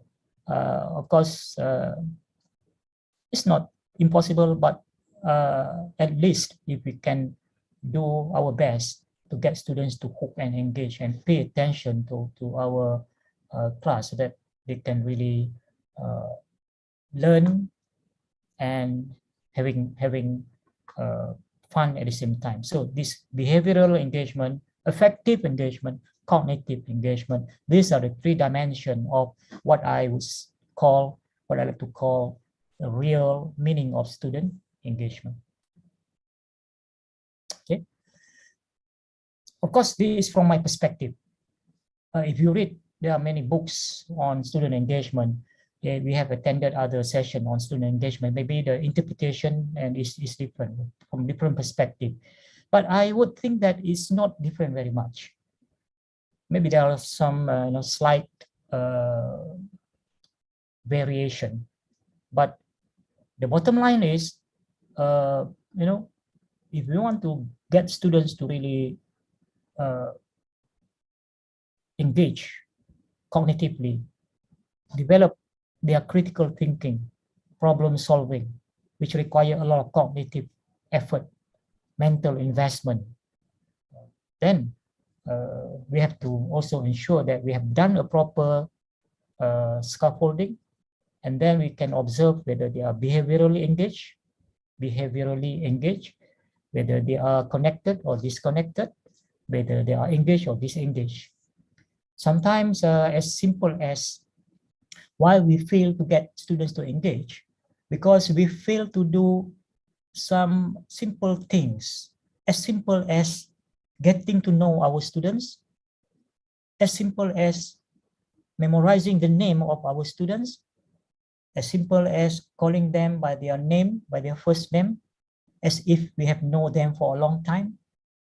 So here, what I'm trying to say here, before we can get them to engage emotionally and behaviorally, there are a few simple things that we can do. As simple as calling their name, memorizing their name, so it's about connection. What I want to say here, the point I want to say here is about connection. So when we fail to connect with our students, and when the students among themselves fail to connect with each other, then what would happen? No connection, there will be no effective communication. So connection first, then only communication. So when you get them to connected emotionally, then only they can communicate. And then the next thing is the model of engagement that I want to present shortly. What we call the name of this model: community of inquiry. Community of inquiry, COI. Maybe we don't look at our classroom as community. So why not we now change our mindset? Every small group, even this WebEx group, sorry, Zoom, we are using Zoom. Even in this Zoom session now, it is a small temporary community, so to speak. But what is community by definition? Community consists of people. But when people in the community do not communicate with each other, you don't have a community. Community is where the people communicate with each other. Then we have a structure. We have the, we have a leader. We have the other people that follow the leader, that being led by the leader, and so on. But if there is no communication, there is no community. So we have to look at student engagement in that perspective. Student engagement in the perspective of having a close-knit community. And for all the students to form a community, they should be able to communicate with each other. They should know each other. So sometime in the first semester, in the early semester, when we have a new batch of students, especially these are first year student or second year students, we don't really bother to check whether they know each other or not. And you'll be surprised, because I have done this many times. I teach the second year students. They are in the third semester, and this is face-to-face, even in the face-to-face. So the first day of the semester, the first thing that I did was always that I do is ask a student, okay, this student, okay, do you know that girl wearing the pink tudung there? This is their batch, though, same batch. And don't be surprised, this is only a group of 50, 60 students only, not even 100 or 200. Don't be surprised, third semester, they still do not know everyone in the same batch of the program. How sad is that? So much about community, so much about communication. They don't even know the name of their batchmate, of their friends, the third semester. And we don't bother to check. And then we carry on and start to do whatever we want to do, cover the syllabus in the 14 weeks, and yet we are always wondering why they don't really seems to have a engage, because they don't know each other. So as simple as that, student engagement, connection, communication, then have a community. Okay. So this is also another important diagram. This is another slide that I hope you can pay attention for a few minutes on this, because I love this one. I like this one very much. This is from a book by Himeli and Himeli. They are husband and wife. Yeah. I would recommend, if you want to buy a book, if you don't want to buy many books, buy this book. Okay. And hopefully you can buy also my book. Joke, eh? Okay. I have this diagram in my book, and I, of course, did elaborate this. And I just want to say that I love this model, because when you design your lesson plan, in terms of the engagement, look at this. And I have one exercise shortly, but I want you to understand first that this is TPT, total participation technique, cognitive engagement model, and quadrant analysis. On the y-axis, we have the thinking, cognitive engagement here, lower order, higher order. So we think of the Bloom taxonomy C1 and C6 here. And then we have the participation on the x-axis here, low participation, high participation. So we can divide it into 4 quadrants, Q1, Q2, Q3, Q4. And Q1 is low cognition, low participation. Q3, high cognition, low participation. And we don't want to be in Q1 and Q3. No. If you are in Q1 and Q3, there's no solid engagement here. Okay.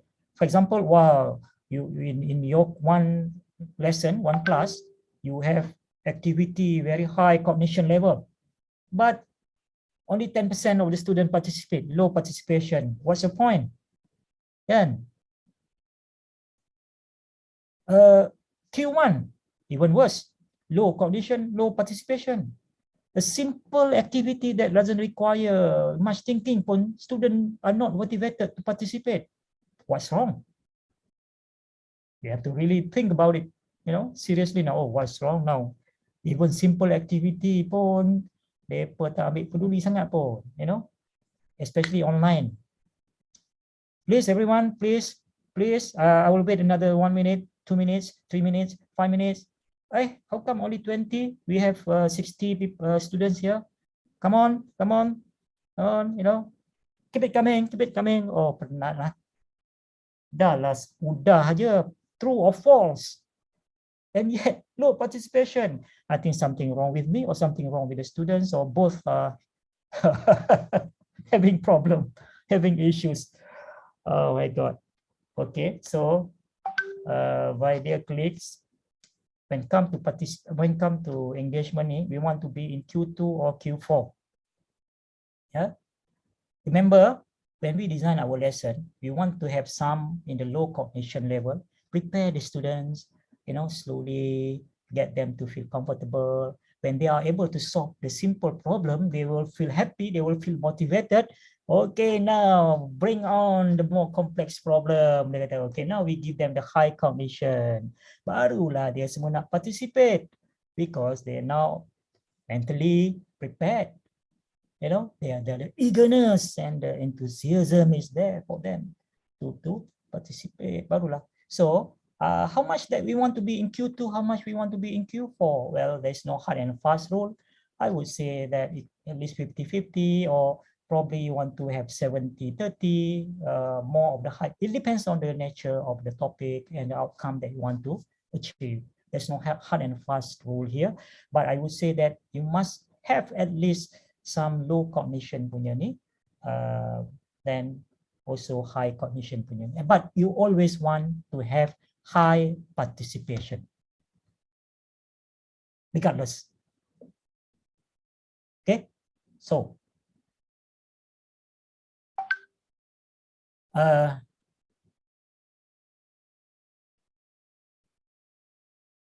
now I want everyone to reflect on your class that this semester or last semester of the last few years, the class that you are teaching, the course that you are teaching, where you are in Q2 or Q4. Okay, don't answer now. I'll give you like 30 seconds to think about it, and I will jump to the module.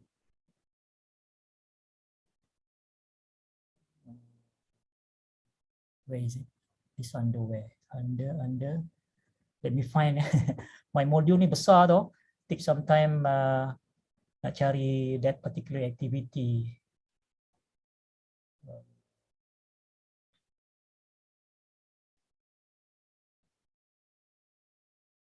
Mana dia? Which page? Ini dia. Yes. Yeah. Wait. Okay. Found it. So let me clear. Okay, by the way, before I clear this diagram, this is from previous activity. So I want you all to think now from your class, from your experience, where are you?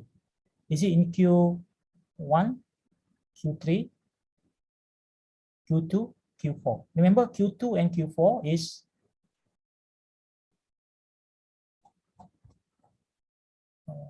okay, this one. Q2 is low cognition, high participation, and Q4 is high cognition, high participation. And you always want to be in Q2, Q4. But I want you all to be honest and sincere. Where do you think you are? I mean, your students, your class. Is it more on Q2, or more on Q4? Or maybe you find that most of the time your students in Q3 or even Q1.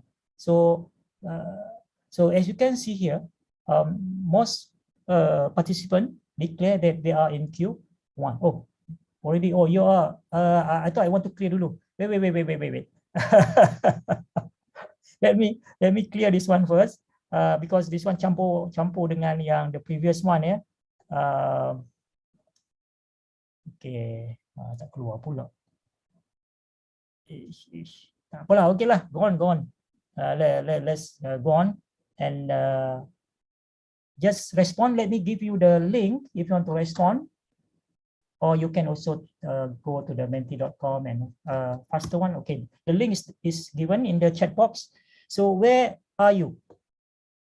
Do you think you are in Q1, Q2, Q3? Don't be shy, don't be because we don't know who you are. So so be honest. Where do you think you are? If you happen to be in Q3 or Q1 here, don't worry, because you know where you are. You are not doing the reflection in the and self-assessment.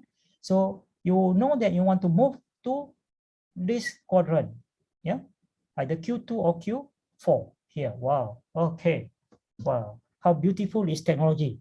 Yeah, I can capture now in the quadrant form here. By the way, then the number 1 in the blue dot in the blue circle that's the average lah. The average of all the dots here. So now is somewhere between the between the Q4 dengan Q3 ya. Okay, tapi nampak ramai juga dalam Q4 ni. Wah, banyak yang bagi high cognitive punya high cognitive what we call this, high cognitive activities, learning activities. Less in Q1. Less in Q1. Sorry, less in Q2. Wow, but quite a number in Q1. Wow. It's a challenge. Don't worry. It's a challenge for you because you feel that I'm in Q1 now. Now I want to move on to Q2 or Q4. Don't move to Q3. You don't want to be there. There's a lot of people sleep there. in Q1 and Q3. In Q1 and Q3, there is where you can find a lot of people sleeping. Yeah. In Q2 and Q4, if you do things like PBL, jigsaw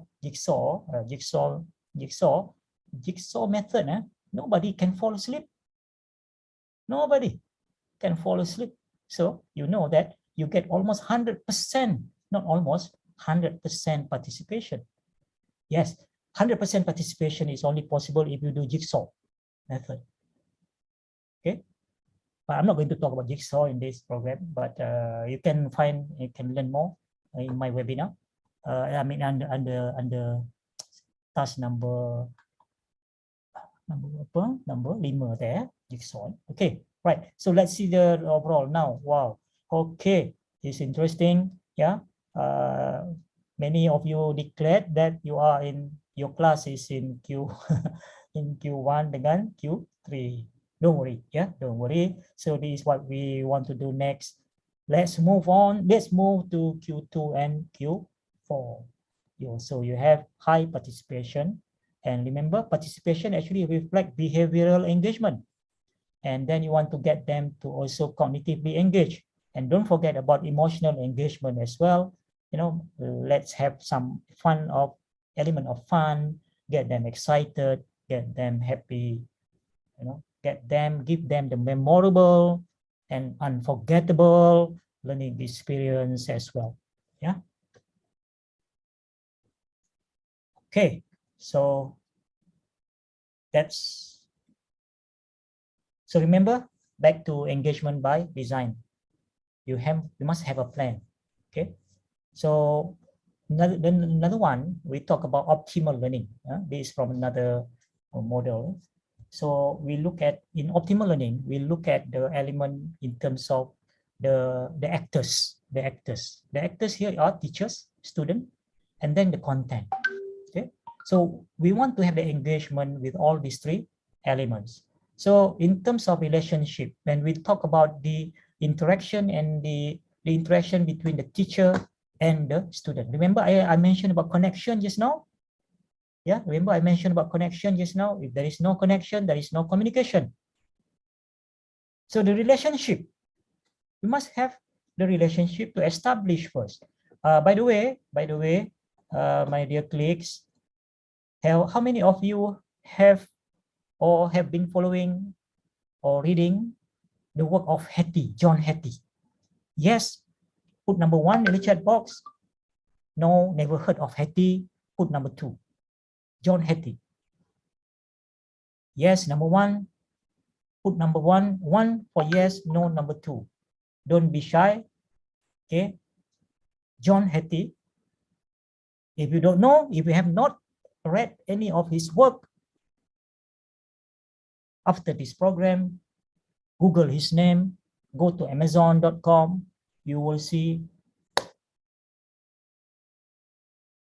If you're really serious about student engagement, study his work. Study his work. Don't take my words. I'm not an expert. Okay. But I studied his work. Okay. So follow John Hattie's work and down in the slides. So thank you very much for those who responded. Prof Mira tahu pasal Prof Hattie, John Hattie punya work kan. So mungkin Prof Mira boleh share lah nanti kan. Tapi I quote some of his work here. Hattie banyak buat meta analysis tau. Banyak meta analysis. So salah satu tu saya kat bawah dalam slide tu, can you all see? Buku dia yang paling popular adalah Visible Learning. Kalau nak invest, nak beli buku, tak nak beli banyak tadi, buku yang Total Participation Technique by Himile and Himile tadi. Kemudian buku Visible Learning. Kemudian tak nak sebut lagi buku saya. Visible Learning, a synthesis of over 800 meta-analysis relating to achievement. Saya rasa saya ada bagi website John Hattie ni, dia punya meta-analysis ni dalam buku saya, yes memang ada. Dalam modul ini pun ada rasanya somewhere. Kena carilah. Okay. So kalau nak tengok, ada 300. Now ada 300 saya rasa teknik. There are 300 techniques that John Hattie has listed based on meta-analysis. From the top, the most effective, the most impactful in terms of student engagement, cognitive engagement, and so on. Salah satunya jigsaw that I mentioned just now is among the top. And this is evidence-based. Tak payah lagi nak kata, is it effective or not? Evidence-based is already done. A lot of research been done already. So, Hattie kata, found that teacher-student relationship has an effect. has an effect size of 0.72. Anything above 0.4, the threshold, is effective. This 0.72. What do you think? Very effective lah kan? Maknanya, student-teacher relationship itu sangat penting. It's very, very important. It's vital because the connection. Okay? Yet only 50% of students report that their teachers make an effort to get to know them. Nama pun tak tahu sampai 14 semester, you don't even know 10% of the name of the class, of the student in the class. You hardly call their name. You know, so there's no personal kind of connection there. And only 43% believe teachers care about their problems and feelings. That's a recent viral issue kan. I think you all know and aware. And the feelings of the students, that's the empathy punya part tu. But we tend to forget lah in the heat of moment kan. Orang kata sometimes we tend to say things that is so. Alright, so what about this one? Teacher and content. When teacher designs content in such a way that, for example, kita buat self-instructional module, SIM. Kan? Very well designed. Even the students, the ODL student, they never met the teachers physically, face-to-face. But when they go through the module, they feel like the teachers are there, guiding them, talking to them, you know, answering their questions. Because the module or the content, the video, the handout, the presentation, everything has been designed, well thought, well planned, well designed. Clarity. The key is clarity. Then barulah ada engagement with content. So when we talk about engagement, now we are talking about engagement with the content now. No? So according to Hattie, the effect size of teacher clarity is 0.75. So if the teacher, when the teacher speak and mumbling, then what is it the teacher is trying to say here? That there's no clarity there. So we must make it crystal clear. The combination of teachers knowing what they are supposed to be teaching, and this is especially important for new lecturers, because they don't have enough confidence. So when they step into the classroom, online ni mungkin okay sikit. Kalau dia pergi physical classroom for the first time, new lecturers, so they don't show the confidence, so the clarity even is not there.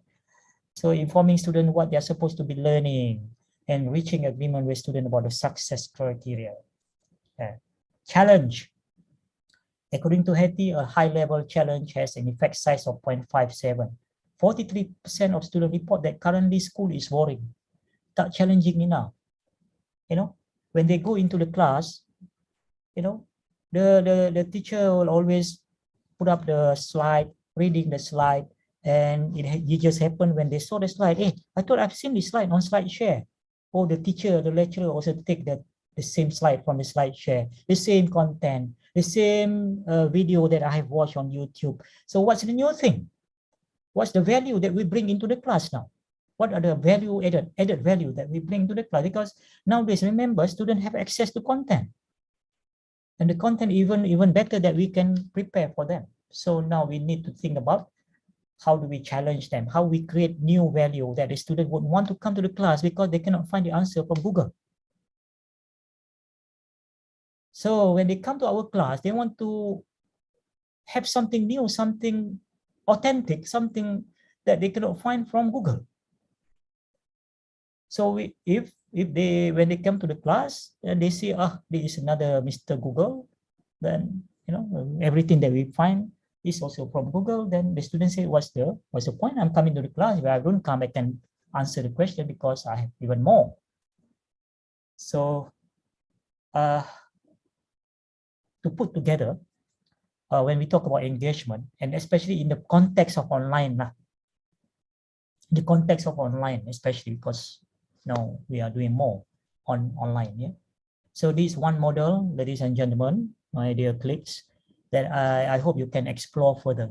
You can explore further, and in my module you can find more material on this one. This is what we call community of inquiry, COI, theoretical framework for engaging online learners.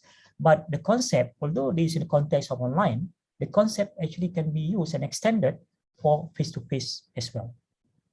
Okay, so you can see here there are three main elements. It's very simple actually.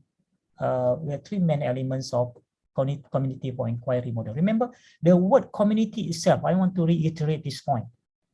Any group in our class, they can form their own small community of learners or community of practitioners. So in order for them to be a real community, they have to be able to communicate. Before they can communicate, they have to be, they need to be connected to each other first, knowing each other very well. So, a proper ice breaking, a proper knowing each other things need to be done. So this is where what we call social presence. Okay, social presence, engagement with participants or students, setting the climate. So first we have to set the climate by doing the ice breaking, by getting them to know each other, by making them feeling comfortable with each other. Then only they can start to communicate. When they feel comfortable, when they get into a group work, they feel comfortable. They will work together. Everyone is on equal basis. Everyone is on equal footing, equal basis. There's no one better than others. So when we set that kind of climate, then when we get them to work in a group, that group will perform the task efficiently and effectively, and they will engage. So supporting discourse, how do we support them in an online environment in terms of the intellectual discourse, in terms of learning and so on. So all this is under social presence. There are more detail. I don't have time to really elaborate on this, but if you in the module, I think you have access to this interactive diagram where you can get detail of each one of these. Then the other one is the cognitive presence. Cognitive presence is actually where we design in terms of the content, in terms of the activities that would engage them cognitively. So that's what the basic meaning of cognitive presence. And the teaching presence. How do we now show that we are there, although we are not physically there, but the students feel that we are there? So one of many ways, we give them feedback. We give them regular feedback. We respond to their questions. We go into each group's discussion forum. We can interject. We can correct their misconception. So from time to time, although you are not there online synchronously, but asynchronously, you can show your presence by giving feedback, on at certain time. You go into the group, and so have kind of that kind of interaction. That's what teaching present is about. So when we have all these three elements together, integrated into our learning design, course design, and every activity that we design for each lesson, we always consider these three things, these three elements. And when we have them designed properly, then that is where we can achieve so-called, a great educational experience. Okay. So the bottom line is, when we talk about student engagement, we want to get them hooked. We want to get them hooked. How do you know that we are engaged? We can see that, behaviorally, they are attracted to their work. They are busy doing things. They persist in their work despite challenges and obstacles. They take visible delight in accomplishing their work. And we can look at, we can read other books. Many books are out there. And one of the books that I have been reading and referring to is this one, Student Engagement Techniques. Yeah?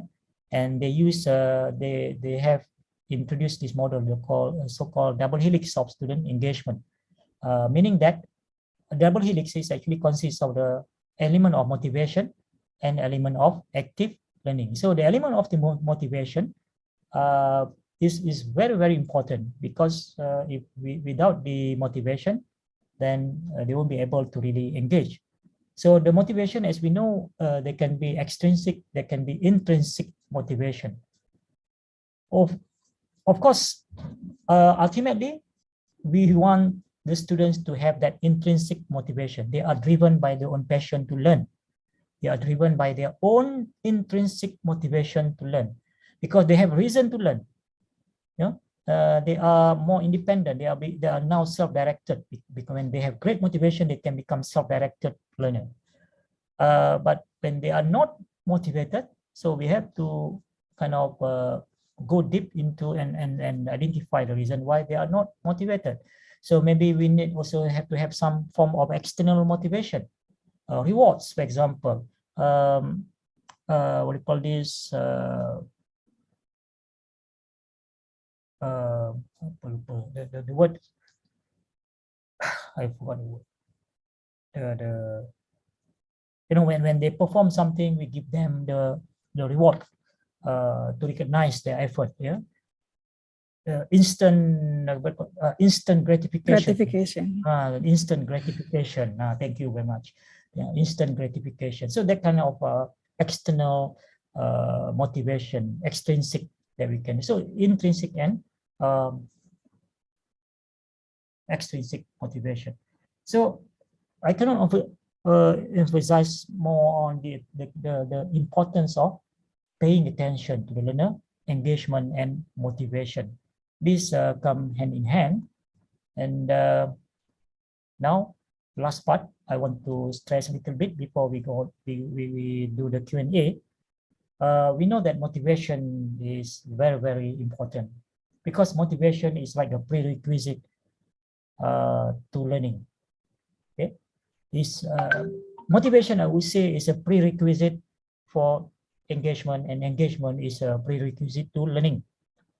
So motivation is, to me, the one of the critical thing that we need to address, because it's a condition that activates and sustains behavior toward a goal.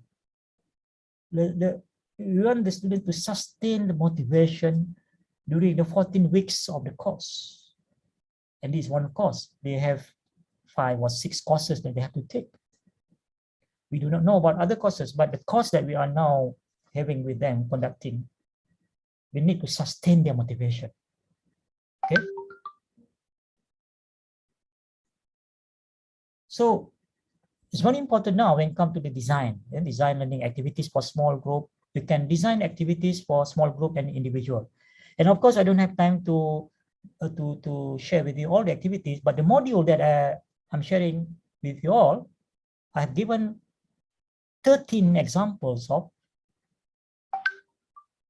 simple and more advanced, complex activities that you can use. So feel free to go through each one of that. And if you buy a book by Himile and Himile, total participation technique, you have about 50 techniques there. And let me show you. Yeah, this book. Yeah, this book.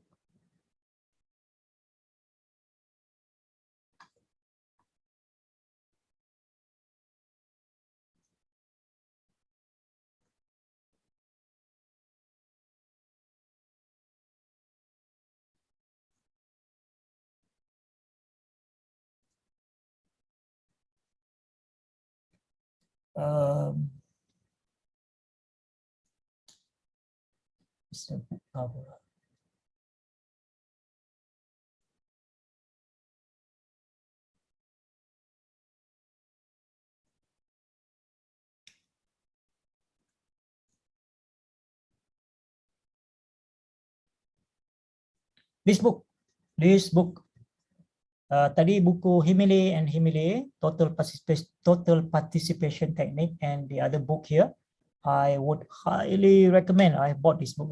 Highly recommend. I don't take any commission, of course.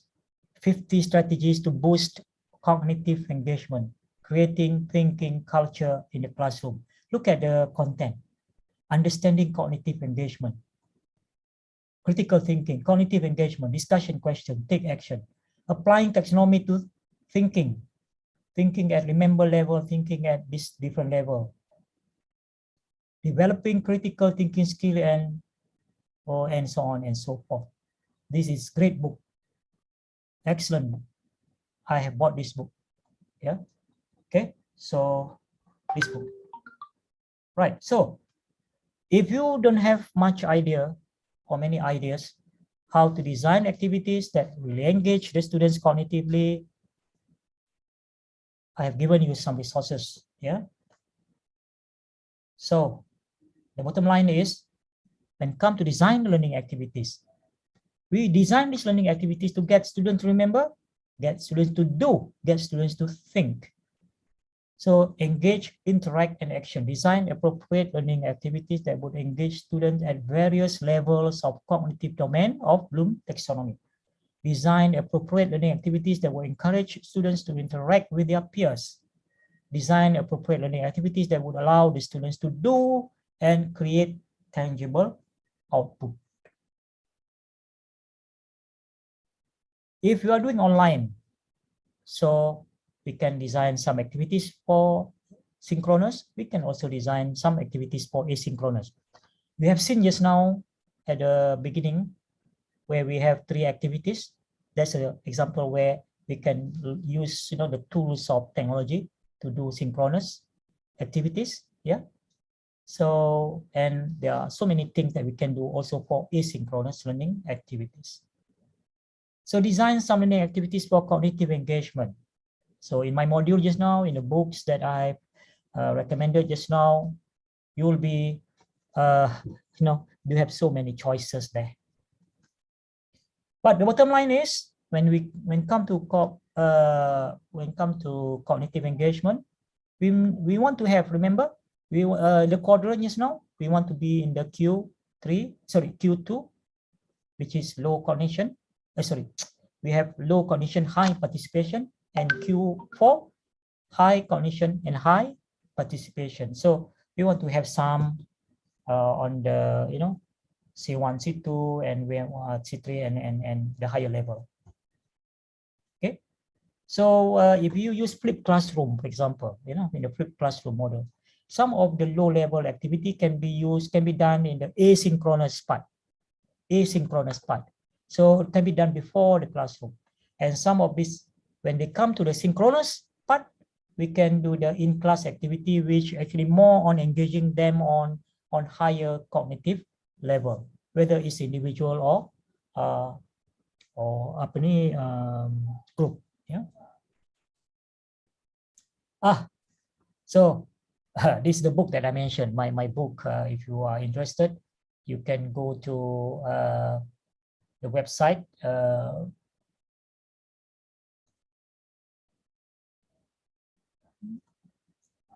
The website in the work.usm.my. Yeah? So this is where you will find the ebook platform. USM belongs to USM, so you can find my book here, and you can also browse the one full chapter preview. And if you want to buy, you can register as a customer. Okay, and you can preview the full one full chapter available for preview. Yeah. So 25 ways to teach students to think. So here you will find 25 learning activities. Yeah, 25 learning activities that you can use. I don't know why it's so slow.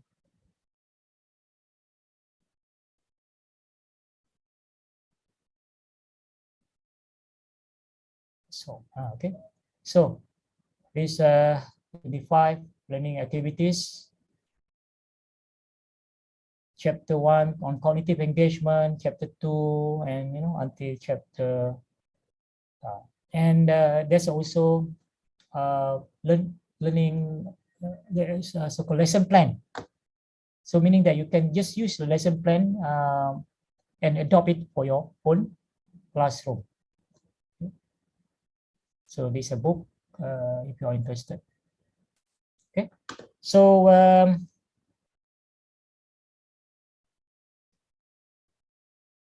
John Hattie. I mentioned about John Hattie just now. You can go to that link just now. I'll give you the slide so you can click the link and go to, or you can search. You can search on Google. And this is a meta-analysis. You can see John Hattie has done the meta-analysis, and you will see he has ranked the best, most impactful method that you can use in your classroom from as shown by research. Yeah? So you can look from here. Okay. So now we cannot just think about what work, yeah, but we want to think about what work best. Not only what work, but what work best. So explore John Hattie's work. If you are serious into making your class very engaged, making your students very engaged, you want to get as much engagement as possible, you can study some of the John Hattie's work. Okay. So ladies and gentlemen, we need to have some change of paradigm. Don't focus too much on covering the content, but let's design our learning lesson plan, learning activities, so that the students can think, and get them to uncover the content while they go through the activities that we have designed for them. Okay, so prioritize your content. Okay, some maybe you want to deliver asynchronously, some maybe you want to deliver synchronously. Remember, when you design the content also, some you want to design in the form of self-learning, self-instructional module. Some you want to really engage them in synchronously, because there's a very important concept that you you want to really make sure they get it, you know. Keep it simple when you design your online course in terms of engagement, you know, because online people have very short attention span. So I want to use a simple example of what does it mean by keep it simple, yeah? Keep it short and sweet, short and simple, short and concise. This from my colleague. She designed a simple module using Google Form, only using Google Form. Let's have a look. Yeah, creative use of Google Form to design a lesson. So this Google Form, yeah, kaedah mengajar murid masalah perkembangan bahasa. So this information about the module. Then the student have to put their name, so the attendance is taken automatically here. Then this is the arahan, what they need to do. So remember the clarity just now, teacher, content. Then you have clarity. The instruction must be very clear. Okay, so again another instruction. Apa student perlu buat? What the student need to do? So watch the video. So this content already, and watch the video is well done, well designed. Untuk kanak-kanak bermasalah perkembangan bahasa. Rasanya anda sedikit terperanjatkan. Mengapa topik? Okay, so now activity. So now can you see how the engagement, the students and the content engagement now. The teacher has designed in such a way that, okay, I give you the content now, then after that what you need to do and what exactly I want you all to learn from this video. So that's the activity that will ensure that they will get it, you know. Then they will respond. Then the second activity with the instruction, then the second video, then activity, then student have to respond. Then the third activity, video, content, then feedback, then feedback, then submit. As simple as that to design. It doesn't have to be complicated when you design your content. Okay, keep it short, keep it light. Less is more. Less is more. So don't think about when we say that move away from content centric, focus more on learning centric. Okay, focus more on learning centric, learning design. Content, some now can be designed for self-learning in the form of self-instructional module, asynchronous. Some can be designed for asynchronous. So less is more. So a model for future-proof learning, I think I want to just probably, so maybe I want to give some time for Q&A. So I think the rest of it, well, these are also very interesting, but basically, I just want to put some take-home points here so that we have time for Q&A. So when we talk about student engagement, or as I mentioned earlier, often we think about cognitive engagement, Bloom taxonomy. Nowadays, almost everyone, Bloom taxonomy, okay, I know Bloom taxonomy, fingertips. But actually, okay,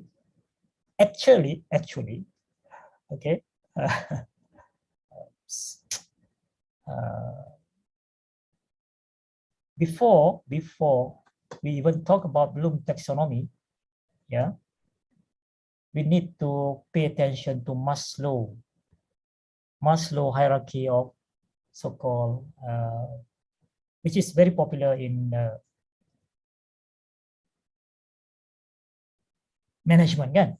So in Maslow, we need to pay attention first to their emotional state.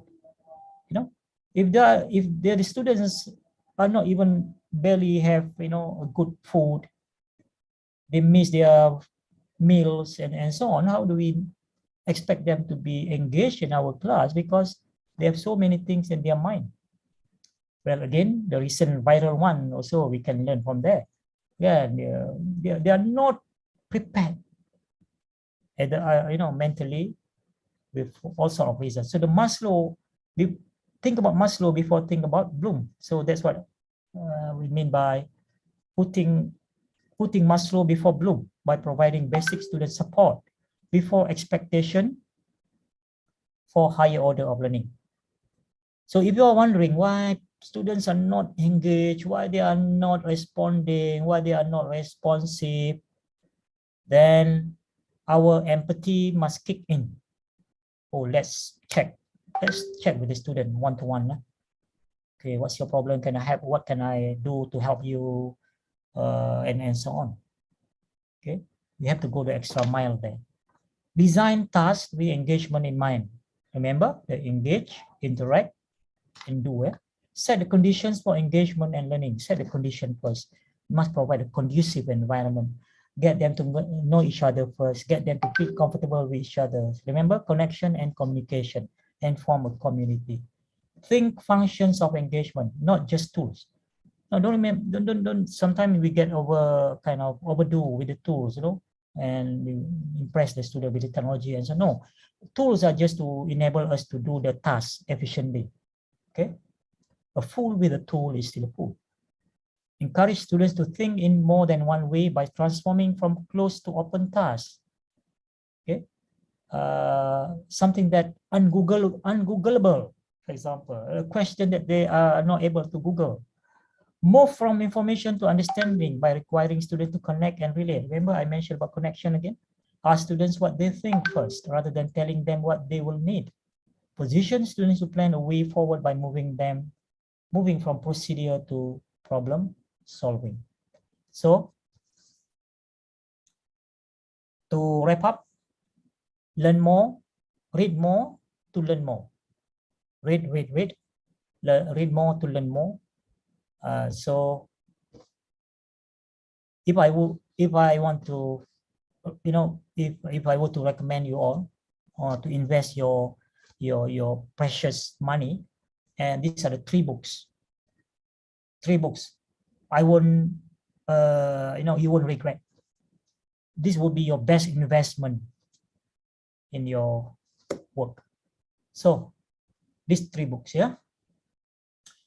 And of course, if you have more money, then the other three books here. Okay. And of course, if you want to buy this book, because this is actually part of USM project for ebook, yeah, and you might want to go to indie at indiework.usm.my and get one for this book.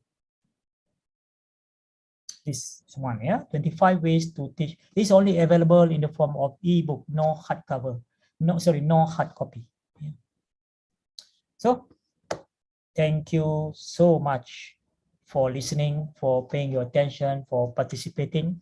If you want to download this PowerPoint, let me copy the link, or you can capture the slide, or probably I can just copy the link here.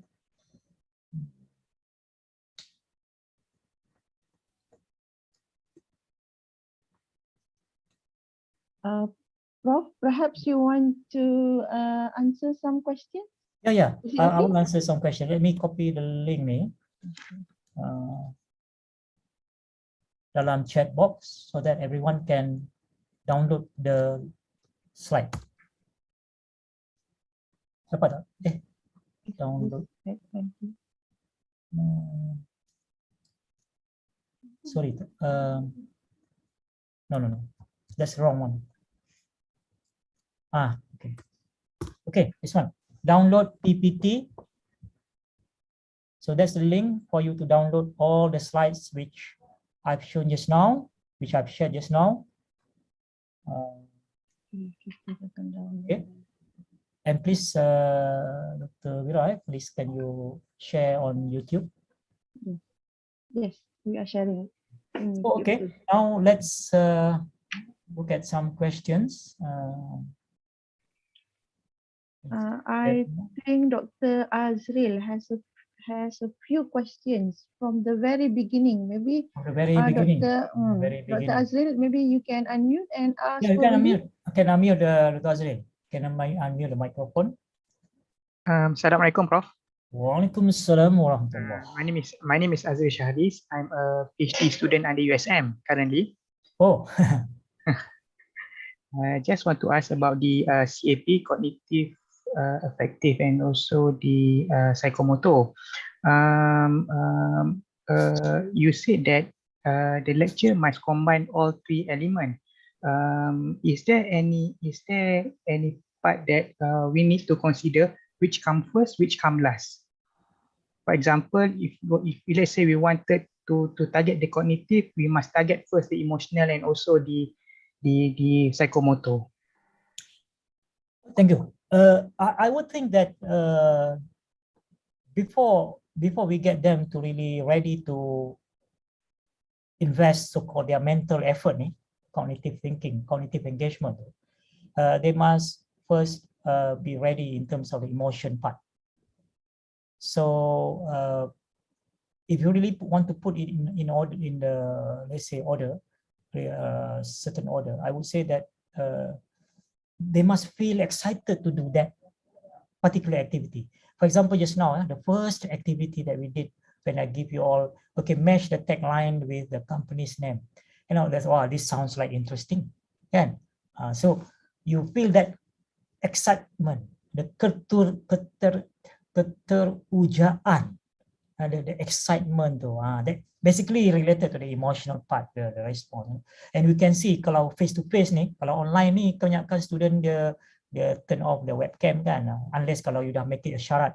Semua orang kena tunjuk webcam, itu pun kadang-kadang susah nak tengok semua sekaligus. Tapi kalau in the face to face class easier kan. Wah, they go, oh yeah, macam yesterday kan, kami buat activity in my program yesterday. Kita buat activity photo book. So first I show the example. Then when after they have seen example, they feel excited to do. Tak sabar nak buat ni, kan. Tu. So the emotion part, then that would translate into, okay, I'll give you like 15 minutes to do this. Okay, so start from now. Oh, right, okay. So they quickly jump into it rather than taking their own sweet time. So behavioral engagement part, so emotional, then only okay, now start to think. So I would say in that order. My opinion, of course, I may be wrong. I stand corrected. Maybe pakar macam Prof Mira di sini, Prof Mira, probably can help me. Please feel free, Prof Mira, if you want to add on. You are the expert. Terima kasih, Prof. Terima kasih, Prof. No, I agree, Prof. Thank you. Okay. Thank you, Dr. Azril. Feel free to. Ya, ada lagi. I dengar Dr. Azril tadi ada banyak soalan. You can ask more. Dekat ni tak ada, itu je. Oh, itu je. Google Form, Dr. Azril? Yang Google Form yang Prof share tadi tu, cara untuk make a lecture simple by using Google Form, boleh tak kongsi link tu? Oh ya, boleh. Di dalam slide, bila you download the slide tadi, is there, you can click the link. Okay. Terima kasih, Prof. Okay. Saya dah minta izin daripada, I've got the permission from Dr. Loh Hui Min tu, so you all can access. That's a very good example tau. A lot of people think about, to design content that is interactive, that is engaging and so on, requires, state-of-the-art tools. Or no, it's not about tool. Yeah, it's just simple tool that depend on your creativity. Actually, there is an opportunity actually for you to unleash your creativity with a simple tool. You can do wonders. If you have a very expensive state-of-the-art tool like a Ferrari, you cannot drive the Ferrari, but you have Ferrari, you might as well just make do with Proton. Prof, satu lagi soalan boleh? Yeah, sure. Yang pasal slide lecture tadi tu, yang dia yang Prof share Google Form tu, I don't see how the student can engage. I mean to communicate each other. So saya nampak kat sini, the student just fill in the form. So saya tak nampak communication among them. So how they communicate among them? Yeah, again, it depends on how you design it. You don't have to use that Google Form as a standalone content. Always remember this, when we design content, that's another topic sebenarnya. no content is an island by itself. Apa maksud dia? No content is an island by itself. So meaning that, let's say you ask your student to watch a video. If you just ask the student to watch the video and you don't have activities built around it, meaning that what the students need to do or what they need to pay attention to in the video, if you don't give them certain activities, then they won't be able to learn what we want them to learn really. So in this case, the Google form by itself may not really serve the purpose. So you can actually integrate that if you are using Google Classroom, if you are using Moodle, other things. That actually that Google form is a small lesson, but there are other things around it that the students need to do, and that is where you can build the interaction, more interaction. Okay, so jangan ingat that Google form tu is everything that you can achieve by itself. No. Ya. Tu Dato' Kamarudin angkat tangan tu. Apa khabar Dato' Kamarudin? Alhamdulillah, terima kasih Prof. Prof, saya cuma nak bagi komen ataupun nak bagi respon lah. Ya, Boleh Prof? Boleh. Okey, terima kasih Prof Karim. Bismillahirrahmanirrahim. Assalamualaikum warahmatullahi taala wabarakatuh. I would like to just give certain suggestion and also some opinion relating to this kind of topic. How that we engage our students, how that we make our class active. The first thing first, we need to know that we are the content creator. Okay, bukan orang lain, bukan pensyarah yang lain. And to be a content creator, the first thing that we need to strengthen our fundamental. Okay, because our task is basically to deliver the knowledge to our students. Kalau kita punya knowledge fundamental is not very strong, then how we want to design our content? Yeah. Okay, that's one thing. And the other thing is, this is continuation of when we already have a strong fundamental, then we need to have an experience in delivering the content. Okay, and after that, baru kita boleh try how to, for example, start from the formal lecture, and then we upgrade a little bit, one level into active learning. Right? Put some activity within our lecture, and then after that, bila dah ada experience, saya rasa macam tak puas hati, okay, nak more engagement, then kita up another. That is what we call it, yang Prof mentioned about the active learning continuum. Right? Upgrade a little bit and more on the collaborative, and then after that more towards at the end to the problem-based learning. So don't jump. Okay, sampai yang atas dulu, ambil pengalaman dulu, get yourself experience first. Okay, from the beginning, the level 1 active learning, and then after that upgrade a little bit, and then after that, once we already have this kind of what they call it experience in the active learning, then doesn't matter kita mau pakai online ke face to face ke, then I do believe that engagement will be there, because tool is just a tool, right Prof? Yeah. Tool is just a tool. Yang penting is our experience in delivering the content as well as the fundamental. Itu saja yang saya nak share, Prof. Terima kasih atas this opportunity. Thank you, Dr. Kamarudin. I think that's a really very useful, very powerful points. You mentioned about as a content creator, we are the subject matter expert, SME. So now we assume that we have the expertise. Tapi memang that's actually very important aspect when we create the content. Remember, teacher content, then we have the clarity. So in order to design the content to give clarity to the students, the teacher should be a real expert, a subject matter expert that can design the content in such a way that not the expert will understand, but the novice learner. Our students are the novice learner. We should design for the novice learner. How do we design the content that very highly technical, that only experienced learner like us understand, because we are the subject matter expert, of course. We have gone through the process, we have learned, we have actually teach the course for 10 years, what to expect. So now, this is where we need to be mindful and careful, so-called the expert blind spot. I want to mention this, although this in the context of content design sebenarnya, actually we can have one long session on content design. What Dr. Kamaluddin mentioned just now is more on the content design though. Remember there's one thing called expert blind spot. Expert blind spot ni, just like when you drive, you know, we don't check the blind spot, then suddenly when you want to change the lane, suddenly you have the car on your right hand side because you missed the blind spot. The same thing here. When we design the content, always remember, okay, what's the level of our student? This is for 100 level, first year students. So how do I design the content in such a way that they can understand, not the expert understand? So we have to bring that level correspondingly. And thank you very much. That's a very good point. And therefore we must have the we call it mastery of the subject. We are the master of the subject. So subject matter expert, we must have the mastery of the subject so that we can design the content in such a way that we give clarity for the student when they read our notes, when they look at our PowerPoint presentation, it makes sense to them.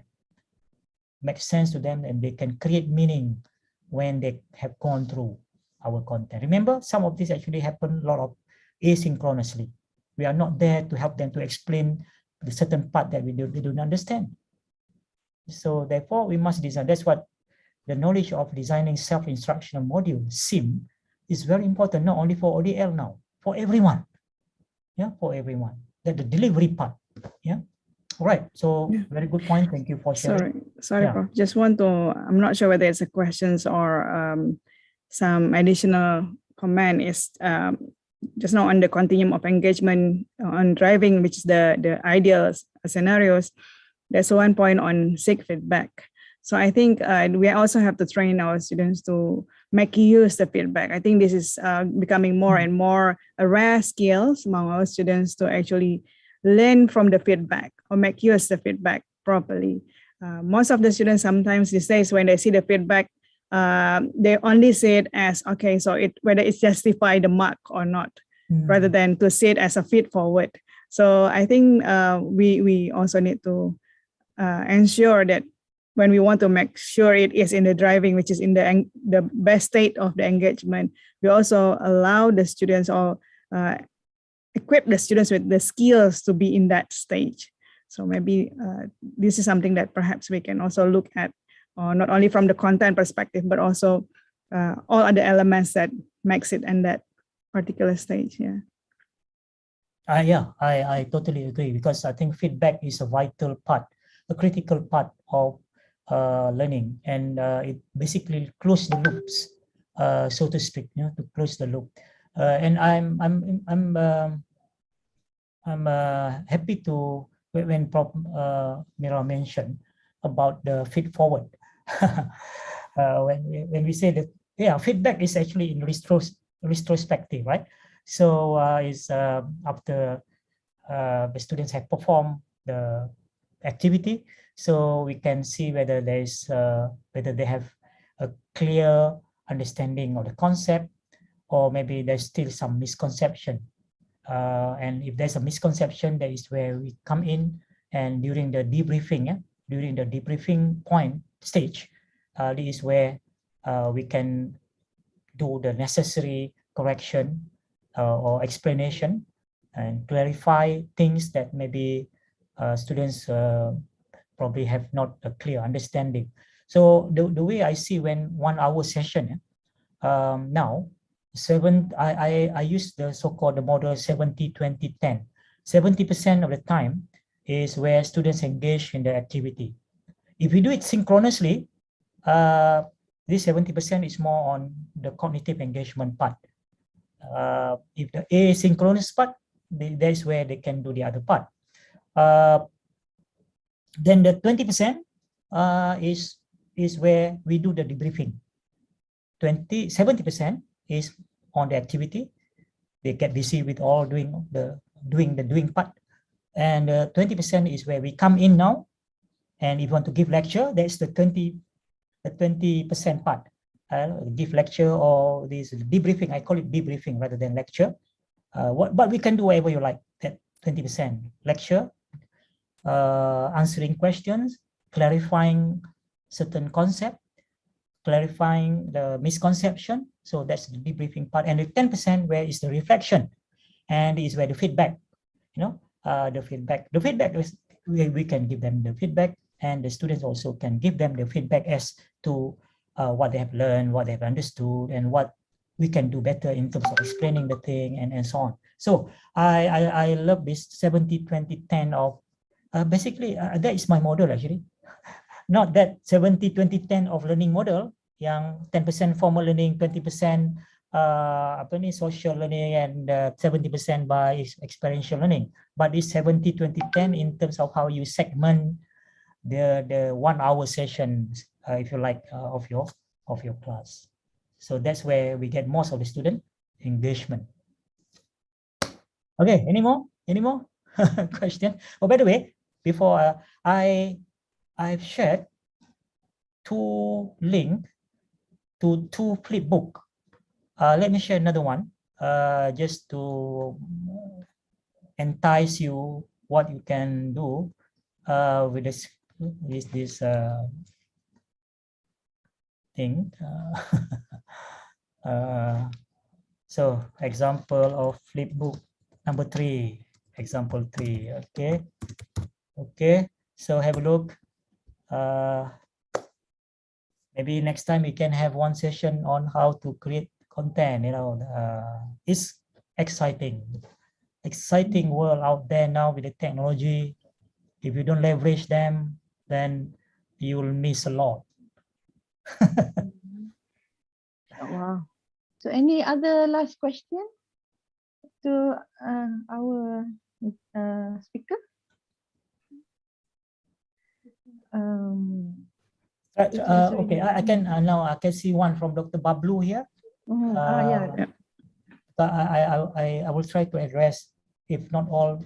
So whatever I wrote earlier, Professor, I think engagement or disengagement may consider as both teacher as well as learner's ability.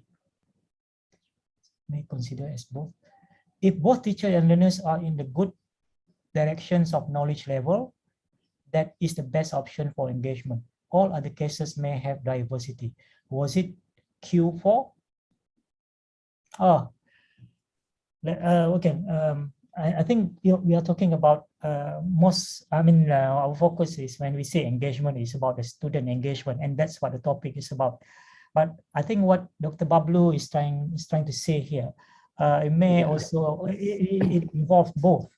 Yeah, Prof, sorry.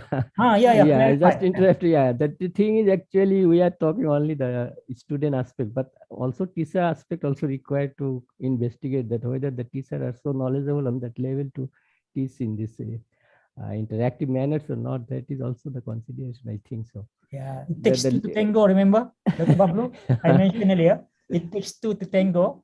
Yeah, but of course the focus, because the title given is student engagement.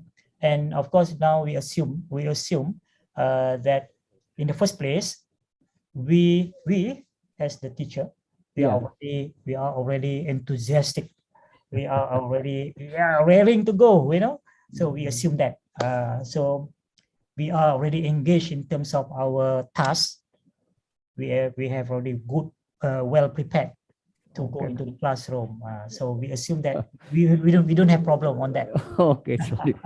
But the student engagement actually, their cognitive level also very important, because the learning level in the university level, if the pre-university is not up to that level, then I think there is some problem. Yeah. So, yeah, actually, Dr. Bablu, what I've been sharing and discussing is still quite, there's more to it. That's why people write one whole book on student engagement, because there is a lot of psychological aspect that we need to really deliberate. That probably, we can invite people in educational psychology actually to talk more on motivation aspect. And there are a few models on the motivational aspect of students learning as well. So we want to talk more on the extrinsic motivation, on the intrinsic motivation, because as I mentioned earlier, as I understand, that motivation is the prerequisite to student engagement. Yes. And the student engagement is a prerequisite to learning. And the bottom line is learning. Because I just tell you a short story that the people are while they are quarreling because their heart is not close to each other. But some people, whenever your heart Connection. and student heart, yeah, very close, then it should be very good flow of learning. Yeah. Yes, that's the issue of connection. That's why sometimes we are too we want to rush things. So we don't care about getting the first session of the semester to get students to get to know each other, to make sure that they really know each other, to get them connected, the emotional connection. I think so, yeah. Thank you. We tend to forget that part. Or sometimes neglect. Yeah. Thank you, Dr. Omar. Thank you.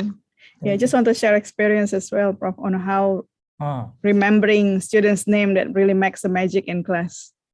When I try to put effort to really remember every names, the magic happens in class. So everybody feel accepted, acknowledged. Yeah, so accepted. Feel accepted. Yeah, that's a keyword. Feel accepted. Feel that they belongs in the group. Yes. And somehow I think kita remember the time when we were students kan, bila cikgu sebut Karim, wah, you feel so, wah, mesti hebat, mesti seronok semacam kan. So I think even adult also, whether it's in the event like a seminar or something, when they mention our name, somehow we feel important. We feel that people they know my name. Oh, you remember my name? That make a great difference. Yeah. Yes. Yeah. Usually what I do for my first class or even kalau buat macam workshop ke apa ke, always my workshop macam apa ni, I always get participant untuk buat homework. The first homework is to introduce themselves on Padlet. I think most of you know Padlet kan. So introduce themselves on Padlet. Apa ni, Prof Mira tahu Padlet? Yeah. Yes. So Padlet is where the first connection happens. And first you have to show the example. Modelkan dulu. So first I will introduce myself, and I want them to do the introduction just like what I do. I put my photo, clear photo, bukan foto jauh, berselindung di sebalik pokok. Then I give this, my introduction. Then I say, okay, please introduce yourself, upload your photo, and tell a story about yourself. Something that you want people to know about you. A little bit about you, if not much. That's where the connection berlaku. Then we can remember their name. And the trick is this. When before the first few classes especially. So you come early. I always come early. I'm talking about face-to-face lah. Usually, or now can be now online. Before let's say my class is always I have morning class 8 a.m. So I'll be there usually by latest by 7:30. Usually earlier. I start my day early. So before the student come, I will open my laptop, everything. I open the Padlet. Then I know for today, I want to call these 5 names. And I recognize their face. Okay, I will remember these 5 names, at least for today, this morning. And this is probably the second session, the second class. Then, okay, good morning, everyone. Okay, then I will call the name. So, how's your day? How's your weekend? The second class. Wow, Prof Karim, remember my name? You can see their reaction though. Padahalnya baru tadi 5 nama hafal 5 nama. Dalam Padlet, rahsianya dia pun tak tahu. They don't know that I check the Padlet first before I start the class. Next class, another 5 names. Next class, another 5 names. 5 names. Wow, Prof Karim knows everyone in the class. Tapi dia tak tahu. I untuk this class, I try to memorize 5 names only. That's the secret. No, they know. Sometimes I write on kan aku lupa juga. Dah tua-tua ni kan. Today kat sini kan. Dia tak tahu kan. Okay. Panggil nama. you walk tak bagi noticeable kan, you walk to the back, then okay, next I want to call Rahma, okay, Ahmad, so whatever. True. Thank you very much, Prof. Yeah. Okay. Thank you very much, Prof, for a very engaging and motivating training. Alhamdulillah.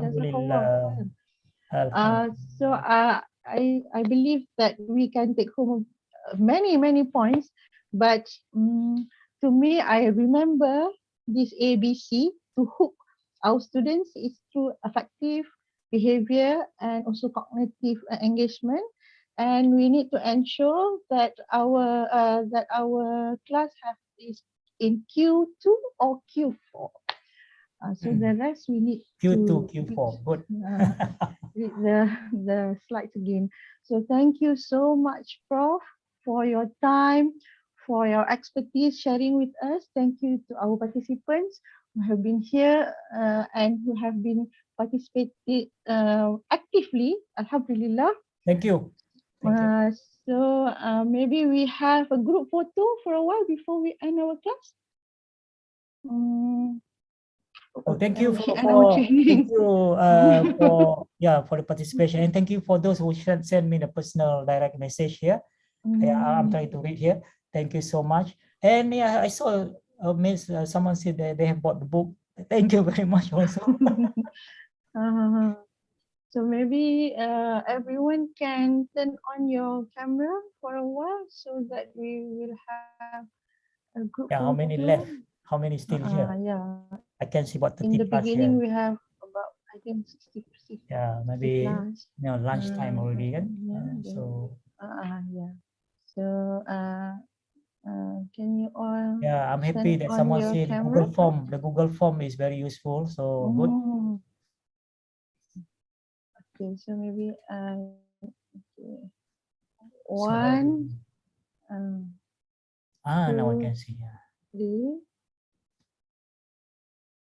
Okay, one more. One more page.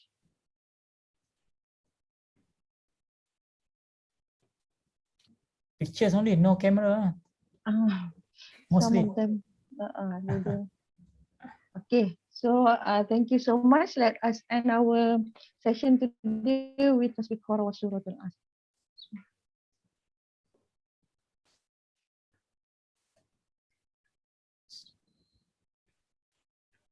Thank you very much. Thank you very much, Prof. Thank you very much. Assalamualaikum warahmatullahi. Have a nice day, everyone. Assalamualaikum. Thank you. Safe, yeah. Stay productive. Okay. Thank you, Prof. Thank you so much. Assalamualaikum. Assalam. Thank you so much. Bye-bye. Thank you, Dr. Vera. Assalamualaikum. Thank you, Prof. Vera. Salam. Okay, bye. Bye-bye. Balik-balik. Thank you so much. Bye. Bye. Welcome. See you again soon. Okay, bye. Balik-balik.